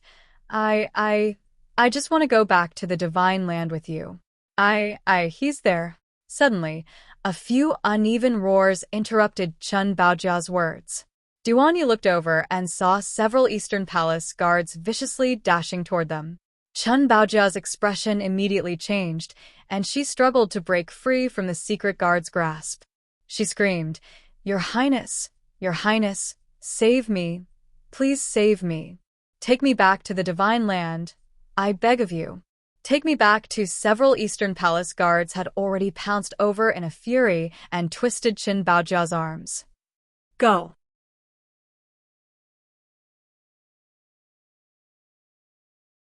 Chapter 30, 643. Your Highness the Fourth Prince, apologies for the disturbance. This woman is wanted by our Hong Liangdi. She must be brought back to the Eastern Palace right now. Please release her, Your Highness the Fourth Prince. The guard leader cupped his hands respectfully at Duan Yu. Duan Yu naturally didn't need to quarrel with the Eastern Palace guards. Moreover, he didn't plan on meddling in Qin Baojia's business, so he nodded and raised his hand. The two hidden guards released their grip and pushed Qin Baojia towards the Eastern Palace guards. Qin Baojia instantly shrieked in panic. No, you can't. Your Highness the Fourth Prince, you can't hand me over to them. Bring me back to the Divine Province. My father will definitely reward you handsomely. Your Highness the Fourth Prince, Your Highness the Fourth Prince. Duan Yu couldn't help but find this woman a bit funny. With his status, would he care about Father Chen's small reward? Seeing the Eastern Palace guards about to escort her out of Taiji Palace, Qin Baojia couldn't resist blurting out, Your Highness, I can tell you a secret. It's a secret about Arbor. She regretted it as soon as she said it. On the way to the Sun-Moon Mystic Realm, she could naturally discern the relationship between Duan Yu and Arbor. Now that she blurted it out without thinking, she wondered if it would backfire on her. With this thought, Chun Baojia's complexion became increasingly flustered and pale, and she felt like she was about to collapse. But the words had already left her mouth. When she felt Duan Yu's sharp gaze land on her, Chun Baojia could only force herself to keep a straight face and pretend to be very calm. "Wait!" Duan Yu shouted coldly. The two hidden guards drew their swords at the same time and blocked the path of the Eastern Palace guards. The guard leader's expression shifted, and he quickly turned to Duan Yu and said, "Your Highness Prince Chun, this isn't good. This is our Eastern Palace's Madame Jia. If you insist on keeping her, His Highness the Crown Prince won't be able to justify it. This subordinate is here. Teach them how to conduct themselves." Duan Yu raised his brows as he ordered dryly. "Yes." The shadow guard Calding took a few steps forward and punched the shoulder of the guard leader without saying a word. When the guard leader retreated in pain, Ing kicked him in the stomach and sent him flying a few steps before falling heavily on the ground. That junior guard commander couldn't crawl up for a long time, but he didn't dare to speak as he raised his head to look at Duan Yu and the others. "Come over and tell me. If this prince is interested, perhaps this prince can really save you." Duan Yu suddenly smiled at Chun Baojia and beckoned her over. Although the man in front of her was smiling and looked very handsome, Chun Baojia somehow felt an inexplicable sense of danger. She took a step back with a strong desire to survive, and then she tried to steady her voice and said, I know that the Crown Prince's trip to Shenzhou is not only to congratulate the Crown Prince of Shenzhou on his wedding, but also secretly, Lady Jia." The Eastern Palace guard shouted angrily. "You've only offended Hong Liangdi. If you also offend His Highness the Crown Prince, your life in the future, ha." The guard leader's voice was very cold, and Chun Baojia's mind finally cleared up a bit. Indeed, if she offended Crown Prince Ron Li, she really wouldn't be able to survive in the future. Duan Yu's gaze instantly turned icy. Ing nodded in understanding.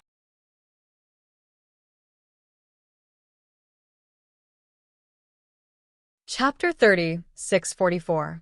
At the same time that a long sword left its scabbard, Shadow nimbly flew towards the guard leader. Before the guard could react, the blade of the sword had already struck his head. The guard leader cried out in alarm and activated his defensive spirit weapon to block at the critical moment. Unfortunately, Shadow's sword was astonishingly fast. As the sword descended, a vigorous sword intent directly split open that defensive barrier and cleaved the guard leader into two from the top down the middle. Blood splashed onto the ground. The other guards were all stunned by this scene. They dropped Chun Baojia in fright and retreated several steps. Chun Baojia was also so frightened that her entire body trembled like a sieve. After stuttering for a long time, she finally screamed, "Ah!" Without another word, Ing reached out and pulled her up. He lifted her up like a little chick to Duan Yu and flung her heavily. Chun Baojia fell to the ground with a face full of dirt and grime. She looked at the grinning Duan Yu in horror. He even dared to kill the Crown Prince's personal guard, so what else didn't he dare to do? Continue. The Crown Prince, he learned that Arbor has a portable spirit domain, Chun Baojia said with a shudder. So, he planned to secretly cast a spell to capture Arbor. Him? Duan Yu almost laughed out loud. That idiot wanted to capture the Crown Princess of the Divine Province from the imperial capital of the Divine Province, Longyan City, and run all the way back to Cangzhou? Did he really think that the million-strong army of the Divine Province was just for show? As for this Chun Baojia, she was also quite a laughable person. When the Sun Moon Temple was destroyed, everyone speculated that Chun Baojia already knew that Zhou had a spirit domain. Mo Lian, that fool, even specially sent people to search for this Miss Chun and kill her to silence her. In the end, they couldn't find her after searching everywhere. Since she already ran away, couldn't she learn to be smart? She just had to walk right into a trap. This was truly an unintentional harvest. Duan Yu narrowed his eyes. He looked at Chun Baojia and asked gently, "Miss Chun, Other than Rong Li and these people, who else have you told about the portable domain? Chun Baojia inexplicably felt the terrible danger under this gentleness and subconsciously shook her head. I didn't say anything. Oh, then how did Rong Li know? Duan Yu sneered. Chun Baojia's face reddened. Boss Shu only knows about the crown prince. As for the others, I didn't tell a single one. Duan Yu nodded pensively before replying with a grin. Excellent. There was indeed a smile on his face, but the cold smile did not reach his eyes. When he looked at Chun Baojia, he seemed very harmless, but it made Miss Chin feel fear from the bottom of her heart. Your Highness, this is a female slave of the East Palace. She didn't know the rules and came here to offend your Highness. He wondered if he could return it to the Eastern Palace. I will bring him back and teach him a lesson. Thank you, your Highness. The woman leading 6 to 7 maidservants strode over. She was dressed luxuriously in a pink robe. She was one of the 2 favored concubines in Rong Li's palace, Hong Liangdi. Duan Yu shook his head. You can't return her. Take them all away. At the same time, several more hidden guards rushed out from behind Duan Yu. Without another word, they used their swords and sabers to block the Eastern Palace guards, forcing them to walk towards the Taiji Palace. Hong Liangdi's face changed, and so did the look in her eyes. Her sharp eyes seemed to turn into a sword. Your Highness.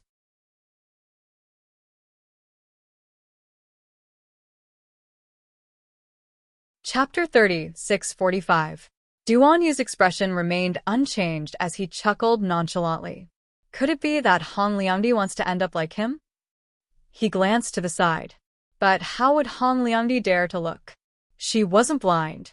When she rushed over with her men earlier, she already saw the Eastern Palace guard captain who had died a gruesome death at the entrance of Taiji Palace. This corpse was truly disgusting. Prince Chen actually dared to openly threaten the Eastern Palace's Liangdi? Hong Liangdi's expression shifted unpredictably. At that moment, her eyes contained a cold glint as she faintly looked at Duan Yu and said, Your Highness Prince Chen really knows how to joke. You, Prince Chen, were already extremely arrogant and rude when you ordered the execution of the Eastern Palace guards. Now, you actually want to attack the Liangdi? Hong Liangdi reckoned that this Prince Chen was merely scaring her. He might not really dare to attack her. Hence, with a cold expression, she angrily said, What are you all waiting for? Bring Madame Jia back. She wasn't done teaching this bitch, Chun Baojia, a lesson yet.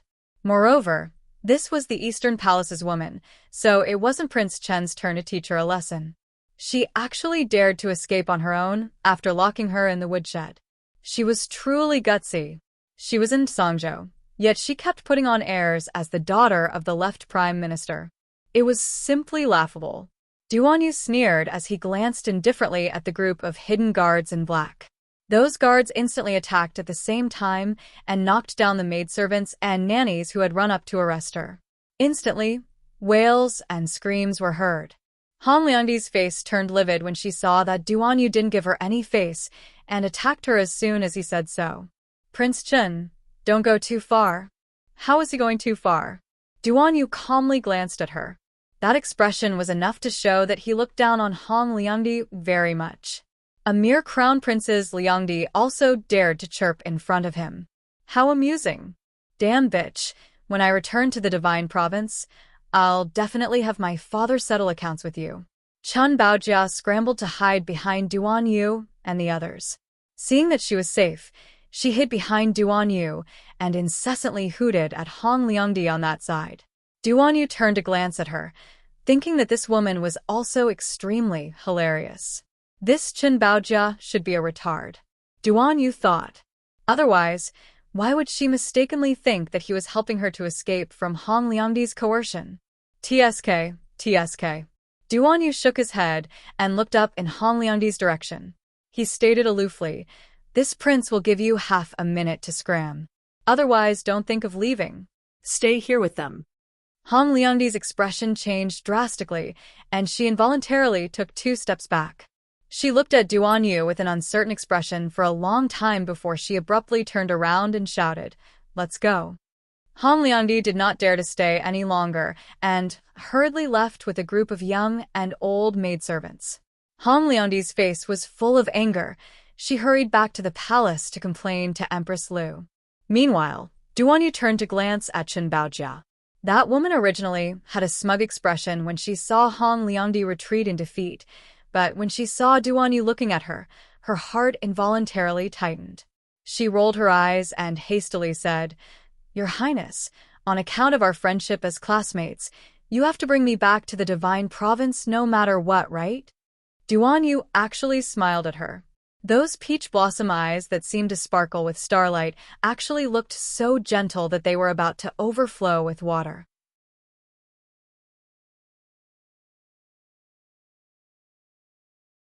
Chapter 30, 646. What are you doing? What are you doing? Chen Baojia shrieked as she struggled with all her might under the drag of the two hidden guards. Ever since that bitch Han Liandi fed her a spirit-dispersing pill, her cultivation had been deteriorating for the past 10 days or so. Now it had fallen below the 5th level of the spiritual realm. She was simply no match for these hidden guards. She was pressed against a stake, and her hands and feet were bound by metal hoops. Her neck was also choked by metal hoops, so she couldn't move at all. She could only struggle with her hands as she stared in horror at Duanyu, who was slowly walking over. She repeatedly shouted, "Prince Chun, what are you doing? I've already said everything I need to say. How can you treat me like this?" Duanyu glanced at her coolly. "Miss Chun, why did you think of coming to me for help?" "Because your Highness is going to the Divine Province this time. I only hope that your Highness can bring me along. I can't repay your great kindness. Your Highness, I can repay you. Your Highness. Who cares about your repayment?" Duanyu curled his lips rather mockingly. "You just said that Rong Li wants to kidnap Jojo on this trip?" Yes. Chen Baojia nodded repeatedly and said, "I eavesdropped on this. You and I both know what kind of person Rong Li is. Where do you think he gets the confidence to think that he can kidnap someone right under Prince Mo's nose? Your Highness has been in closed-door cultivation these days, so you don't know. The Crown Prince of the Divine Province brought people to a small mountain village to exterminate zombies a while ago. They haven't returned yet. It's hard to say whether they can make it in time for the wedding." When Chen Baojia said this, her eyes swiveled before she smiled obsequiously. How about your Highness? You follow behind Rong Li like the mantis stalking the cicada, unaware of the oriole behind. Chen Baojia became increasingly enraptured as she spoke. After Rong Li kidnaps her, you can secretly snatch her from Rong Li's hands. At that time, no one will know that Arbor is in your hands. Do you think Mo Lian is an idiot like you? Duanyu interrupted her in amusement, as if he was very interested in conversing. He then looked at Chen Baojia and asked, "Miss Chen, how did you escape that day at the rear mountain of the Sun Moon Divine Hall? I'm quite curious." Chen Baojia's face stiffened. Speaking of what happened that day, she felt sad. He had barely managed to survive the landslide, but who would have thought that after painstakingly digging his way out of the mountain, he would be kidnapped by that damned Ba Shu? Originally, Ba Shu wanted to take her by force after capturing her and bringing her back to the Phoenix Emperor City. However, she made a fuss and refused to agree, so Ba Shu planned to lock her up for a few days and tame her until she was obedient. Unexpectedly, Ba Shu changed his mind a few days later. In order to please Crown Prince Rong Li, he sent her away. Thinking of this, Chen Baojia couldn't help crying bitterly. Her father was the left prime minister of the Divine Land, and her grandaunt was the Empress Dowager. Back then, she had wanted to enter the palace to choose the crown princess, but she had never thought that she would end up like this. She was forcefully taken as a concubine in a foreign country and didn't even have a proper status. Duanyu looked at Miss Chen's bitter and vengeful expression and asked with a smirk, "Is there something else you haven't told me?" Chen Baojia shuddered. The reason why Rong Li is so confident must be because he has a trump card.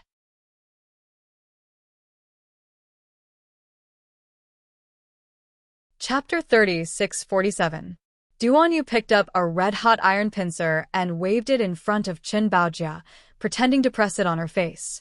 If you don't speak, there will be an extra mark on your face. Chen Baojia's entire body chilled, and she couldn't stop trembling as she looked at the man before her. She involuntarily screamed, "No, don't. I'll speak. I'll tell you everything."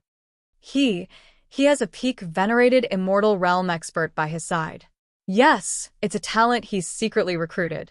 In addition, there are also 2 late-stage spiritual venerated realm experts. Their strength is not to be ignored. Duanyu frowned. Was the Holy Region very idle recently? So many people actually came down. Normally, if nothing special happened, the people of the Holy Region would not come to the 3 continents due to the restrictions of the Heavenly Tao. Could it be that something extraordinary had been discovered in the 3 continents that had attracted so many experts to appear? The experts by Rong Li's side shouldn't be great figures created by heaven using medicine to create the temple master of the Sun Moon Temple, right? Duanyu keenly sensed that something was amiss. He took out a jade talisman from his inner world and sent the latest news to Arbor and Mo Lien respectively. It seems that Dragon Flame City will be very lively recently. It was time to go sightseeing. Duanyu turned and walked out of the dungeon. He didn't say anything and directly abandoned Chen Baojia, who was tied to a stake.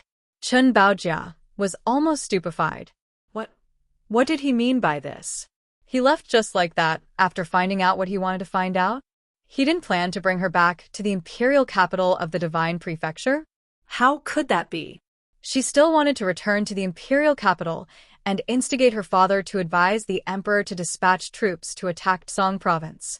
As long as Tsong province fell, even the crown prince of Tsong province would have to live like a dog, not to mention Hong Liangdi, that damn bitch. She would definitely make her suffer a fate worse than death.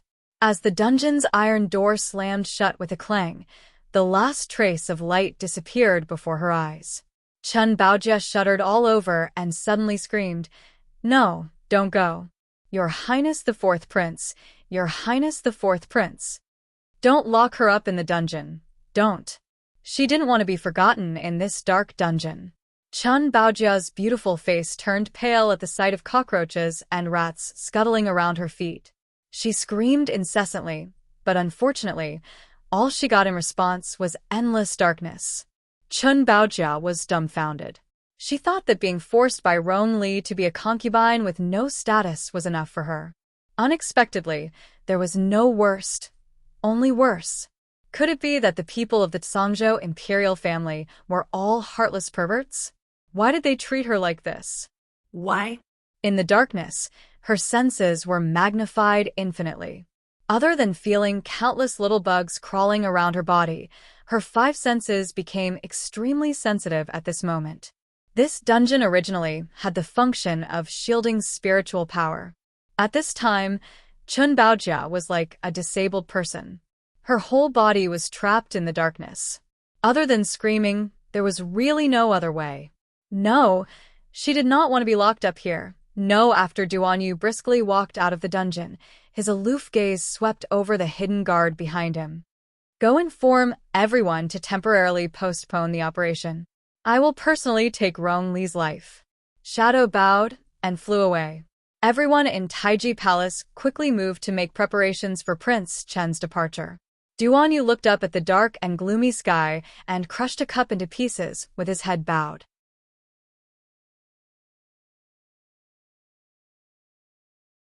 Chapter 3648. Crown Princess, What's Wrong?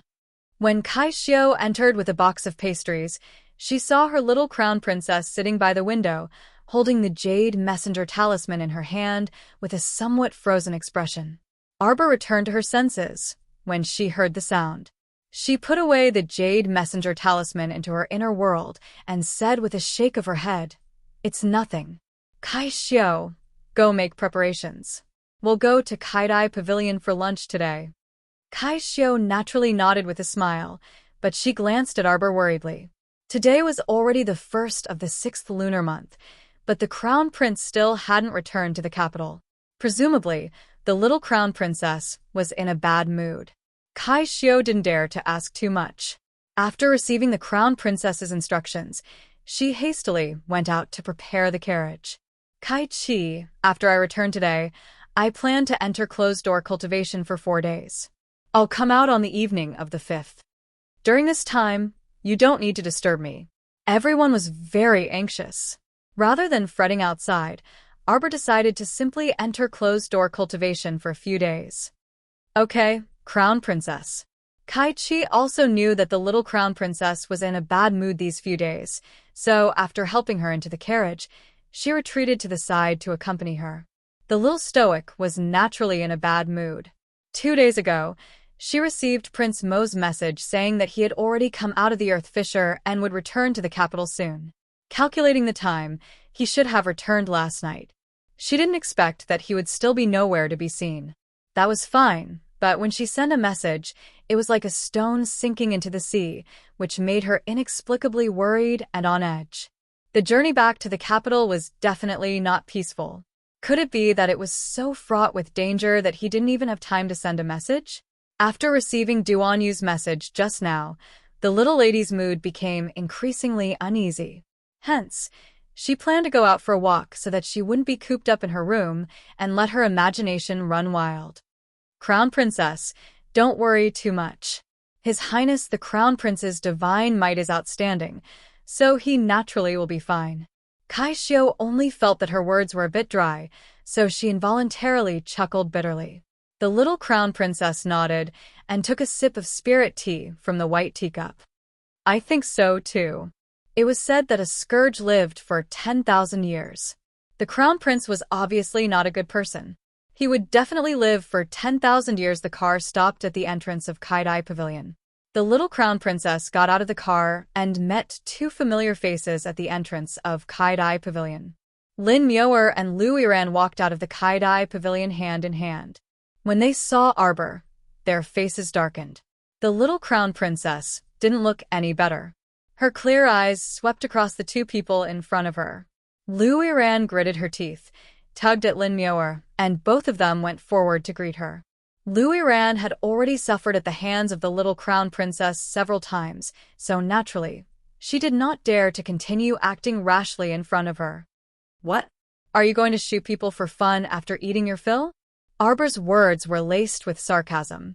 He had no intention of giving face to the 2 women in front of him. Lu Yiran's expression changed slightly, then she smiled and said, Crown Princess, you must be joking. Who has the leisure to joke with you? Arbor glanced at them expressionlessly, then motioned for Kai-Xiu and Kai-Chi behind him to come forward and drive the 2 people away. Lord Jojo expressed his exhaustion that they could coincidentally meet 2 people he didn't like to see just by coming to his restaurant for a meal. Lin Myoer's face had already turned green, and she was about to explode. However, her hand was pulled a few times by Lu Yiran and she finally stabilized her emotions. After parting at the Mu family's mountain gate, Lin Myoer hated the little Crown Princess to the bone.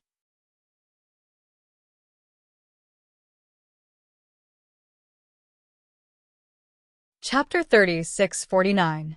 Arbor did not bother with the 2 and directly went up to the 2nd floor of the restaurant. Hearing the news, shopkeeper who was beaming with joy and hurriedly personally prepared the dishes for the little Crown Princess. Crown Princess, the new dishes that have been released recently are also very popular. The ingredients in the warehouse are almost empty, and the fruits that are specially provided every day are sold out the moment they are released. Shopkeeper, who rambled on. The little Crown Princess nodded and took out a new storage talisman for shopkeeper who. The ingredients here can last for a year. You can deal with it yourself. Shopkeeper who smiled until his teeth could be seen and his eyes could not be seen. He nodded and took the storage talisman with both hands and hid it in his bosom like a treasure. This way, they would not have to worry about food for the next year. Kaidai Veranda's name had already been completely spread out, and business was booming every day. She was afraid that in the future there would only be more and more people coming. Since there was nothing to do, Arbor had Kai-Xiu and Kai-Chi sit down and accompany her to eat. The 3 of them were tasting Kaidai Veranda's new dishes. Suddenly, there was a commotion downstairs. Sir Jojo pushed open the door and walked out. Standing on the railing, he looked down at the main hall and saw that the main hall was currently in a mess. There were 5 or 6 people fighting, knocking a table full of dishes to the ground. Soup, chairs, and benches all fell crookedly to the ground. Kai Xiao and Kai Chi also hurried out and looked downstairs at the same time. They could not help but cry out in surprise. Ah, it's the Eternal Peace Duke's heir. It really was that brat Immerse. He was currently fighting fiercely with a few young masters. Arbor's 2 thin eyebrows wrinkled. Her pair of icy eyes contained endless coldness as she stared at the people downstairs. Shopkeeper, who was sweating profusely as he ran over to mediate the situation. He was almost swept by the wind from one of the youth's palms. His face was covered in dirt as he crashed into the counter and almost sprained his old waist. Arbor slowly walked down the stairs. Her charming little face was filled with coldness. Men. Several purple forest guards immediately appeared behind her and cupped their fists. Crown Princess. Throw those troublemakers out on the street. Bam, bam, bam. Several figures were tossed out of Kai-Dai Pavilion's front door. The panicked diners in the lobby finally quieted down. The passers-by on Changle Street were all shocked and hurriedly stopped to watch from afar. Arbor walked out of the gate of Kai-Dai Pavilion expressionlessly. The Crown Prince of the Eternal Peace Duke, who had just crawled up from the ground, caught sight of this little malefic star at first glance. Immediately, he stammered and his expression changed drastically. Grand Crown Princess. Ugh, what kind of ill-fated relationship is this? The Duke of Eternal, Anne's vassal prince, felt as if the whip wound on his back was starting to ache again when he saw the little stoic's expressionless face. Unbearable. I really want to cry, sob. If he had known that the Crown Princess was eating here, he would never have come. Immerse. The little Crown Princess's gaze coldly locked onto his face. Because this Crown Princess impeached you the day before yesterday, you harbored a grudge and purposely came to my restaurant to cause trouble today. Is that correct?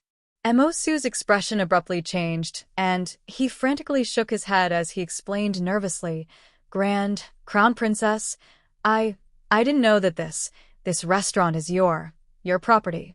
Immerse indeed didn't know that this Kai-Dai Pavilion was Arbor's private property. How long had it been since he entered the capital? Today, he only brought people to the imperial capital's famous restaurant for a meal on a whim.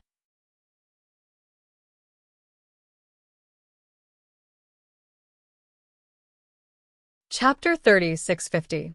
Misunderstanding. It's purely a misunderstanding. Immerse hurriedly said, his eyes glaring fiercely at the youths who fought with him.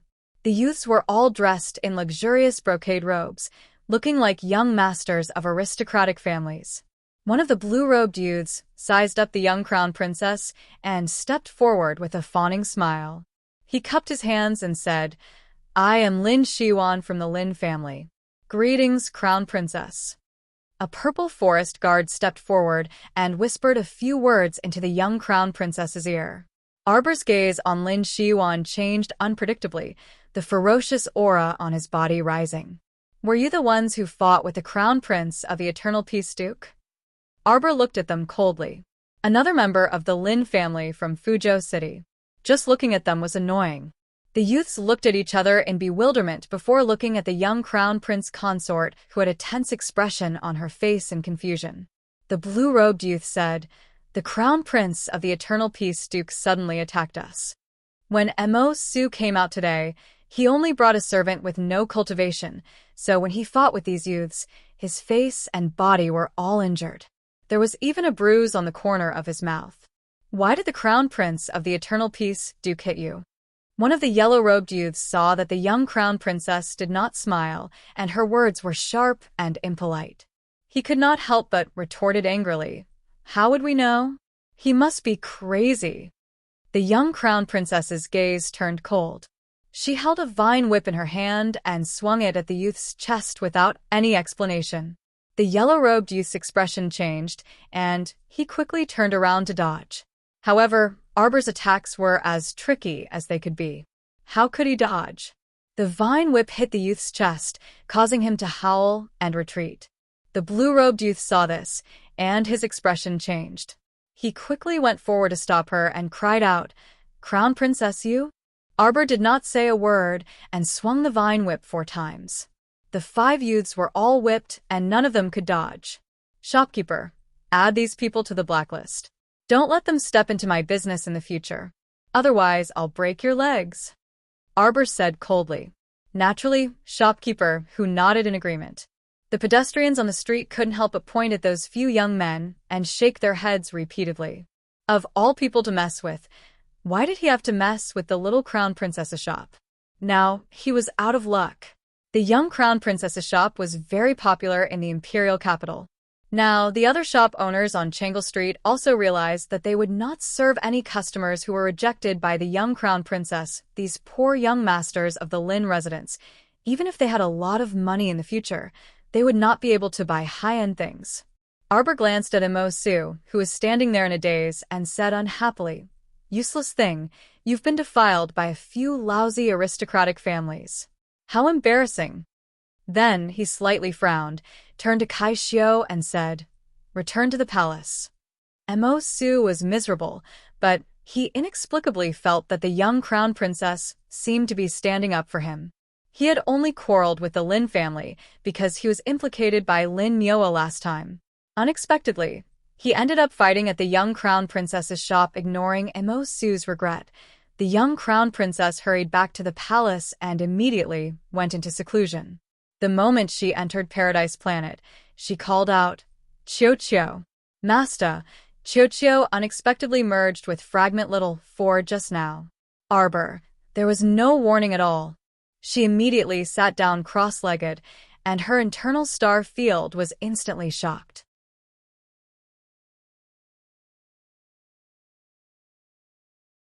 Chapter 36:51. Just now, when she was teaching those brats a lesson with the vine whip, she felt that her internal energy was somewhat disordered. Thus, she hurriedly left Immerse behind and rushed back. Otherwise, she would have given Immerse a good scolding. As the crown prince of the Eternal Peace Duke, he was actually being toyed around by a few disciples of a small aristocratic family. Although Sir Jojo had previously taught this fellow a lesson for being a good-for-nothing. However, this did not mean that any random cat or dog on the street could lay a hand on the crown prince's younger brother. This fellow was a good-for-nothing, so it was enough for the husband and wife to teach him a lesson. At this time, Arbor held her breath and looked inside her Dantian's star field. She was in a sea of stars. Of the 4 stars orbiting around the main star, besides Fish Orchid Star and Sha-Ji Star, there was another new star that was slowly lighting up, emitting a green light. This green star looked extremely beautiful. It had a faint green luster and was as smooth as jade, as if it was a piece of high-quality ancient jade. Xiaomu took a deep breath and seeped her divine conscience inside. She was instantly pulled into a primeval forest brimming with vitality. In an instant, Arbor was completely submerged by the beautiful scenery in front of her. Ancient trees towered into the sky, covering the sky and the sun. Ancient vines were everywhere in the forest, intertwined with branches, murmuring streams, and dense forests. All kinds of animals were jumping between the trees, and numerous birds were perched on the branches. A ferocious beast suddenly jumped out from behind a tree, startling the birds that had been resting on the branches and causing them to flap their wings and fly away. A few retarded rabbits did not have time to run away and crashed into the trees. When Arbor's divine sense entered, she was momentarily stunned by the scenery in front of her. This was a forest that was even larger and wider than the great forest to the north, surrounded by trees. Its surface area was about the same as Paradise Planet and Planet Sha-Ji. The entire planet was built from a forest of ancient trees. This was a forest planet. Arbor immediately gave it a name in her heart. Now, if she wanted to find medicinal herbs, she could directly go to the forest planet to pick them. In such a large primitive forest, there were naturally all kinds of plants and medicinal herbs. In the past, her 100-herb garden on Paradise Planet had been filled with rare and precious herbs. She had bought all of the ordinary medicinal herbs from pill shops and pharmacies. Now, as long as he wanted to, he could casually go to the forest planet and pick whatever he wanted. Just thinking about it made him feel that being an alchemist was truly a blessing. It would be even better if Jojo's Rin was here. The little guy's mind flickered, and he withdrew the soul consciousness he had sent out. He continued to restrain his mind and shield his 5 senses. Along with a large amount of spiritual power pouring in from the star field, he circulated his breathing and tried to absorb as much as possible. At this moment, her body was completely wrapped up by a mass of vines. From the outside, she seemed to be wrapped in a large cocoon made of interwoven vines, suspended above the vast and boundless sea. At this moment, the flow of time on Paradise Planet was the same as the outside world. Whether she was cultivating on Fish Orchid Planet, Shaji Planet, or Forest Planet, the flow of time was 12 times faster than the outside world. Arbor vaguely felt that the flow of time on Fish Orchid Planet should have been changed by Master or Uncle Master using a special method. This was because Paradise Planet was the first planet she had absorbed into the star domain. She could not change it. However, ever since she had created Fish Orchid Planet, which had a 12-fold time flow, the time flow of any new planet she created was now the same as Fish Orchid Planets.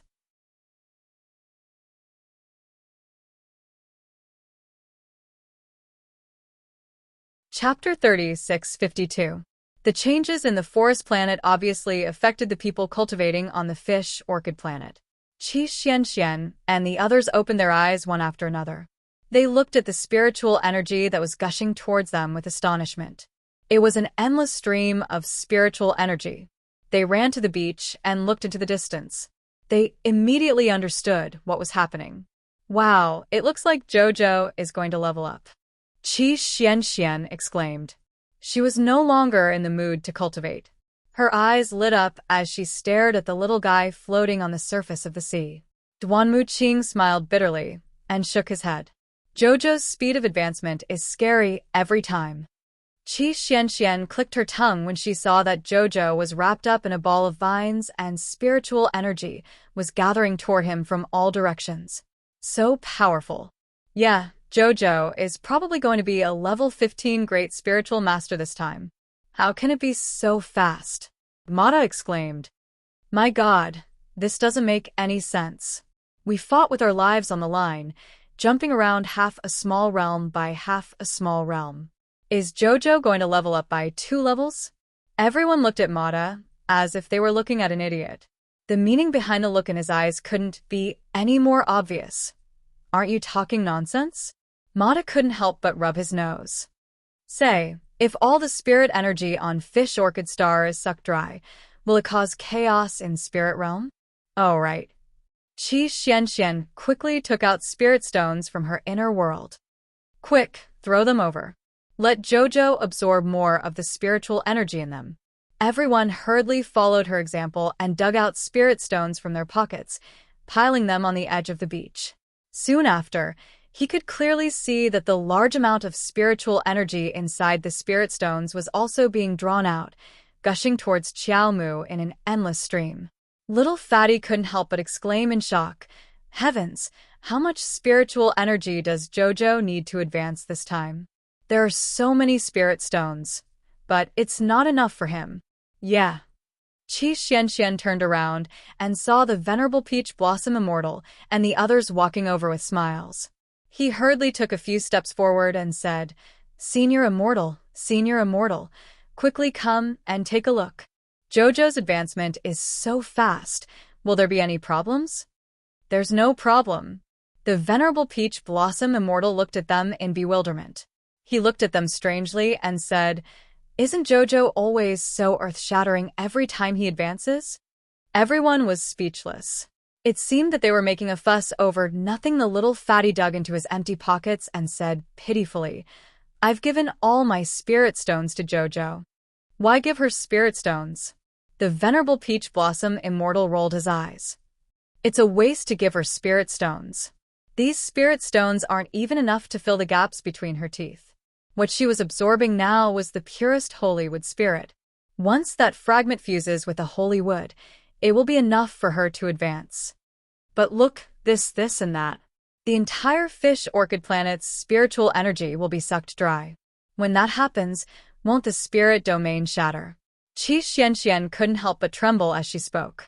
If the spirit domain, which was flowing 12 times faster, were to shatter, it would be a huge loss. No. Even if she had to fork out all her wealth, she had to guard such a good place for her Jojo. Ignorant. Little Tai Sui rolled his eyes. The venerable Peach Blossom Immortal smiled and said, "I'll take you to a better place. Water baby."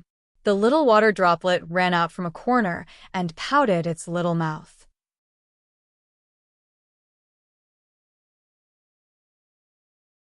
Chapter 36:53.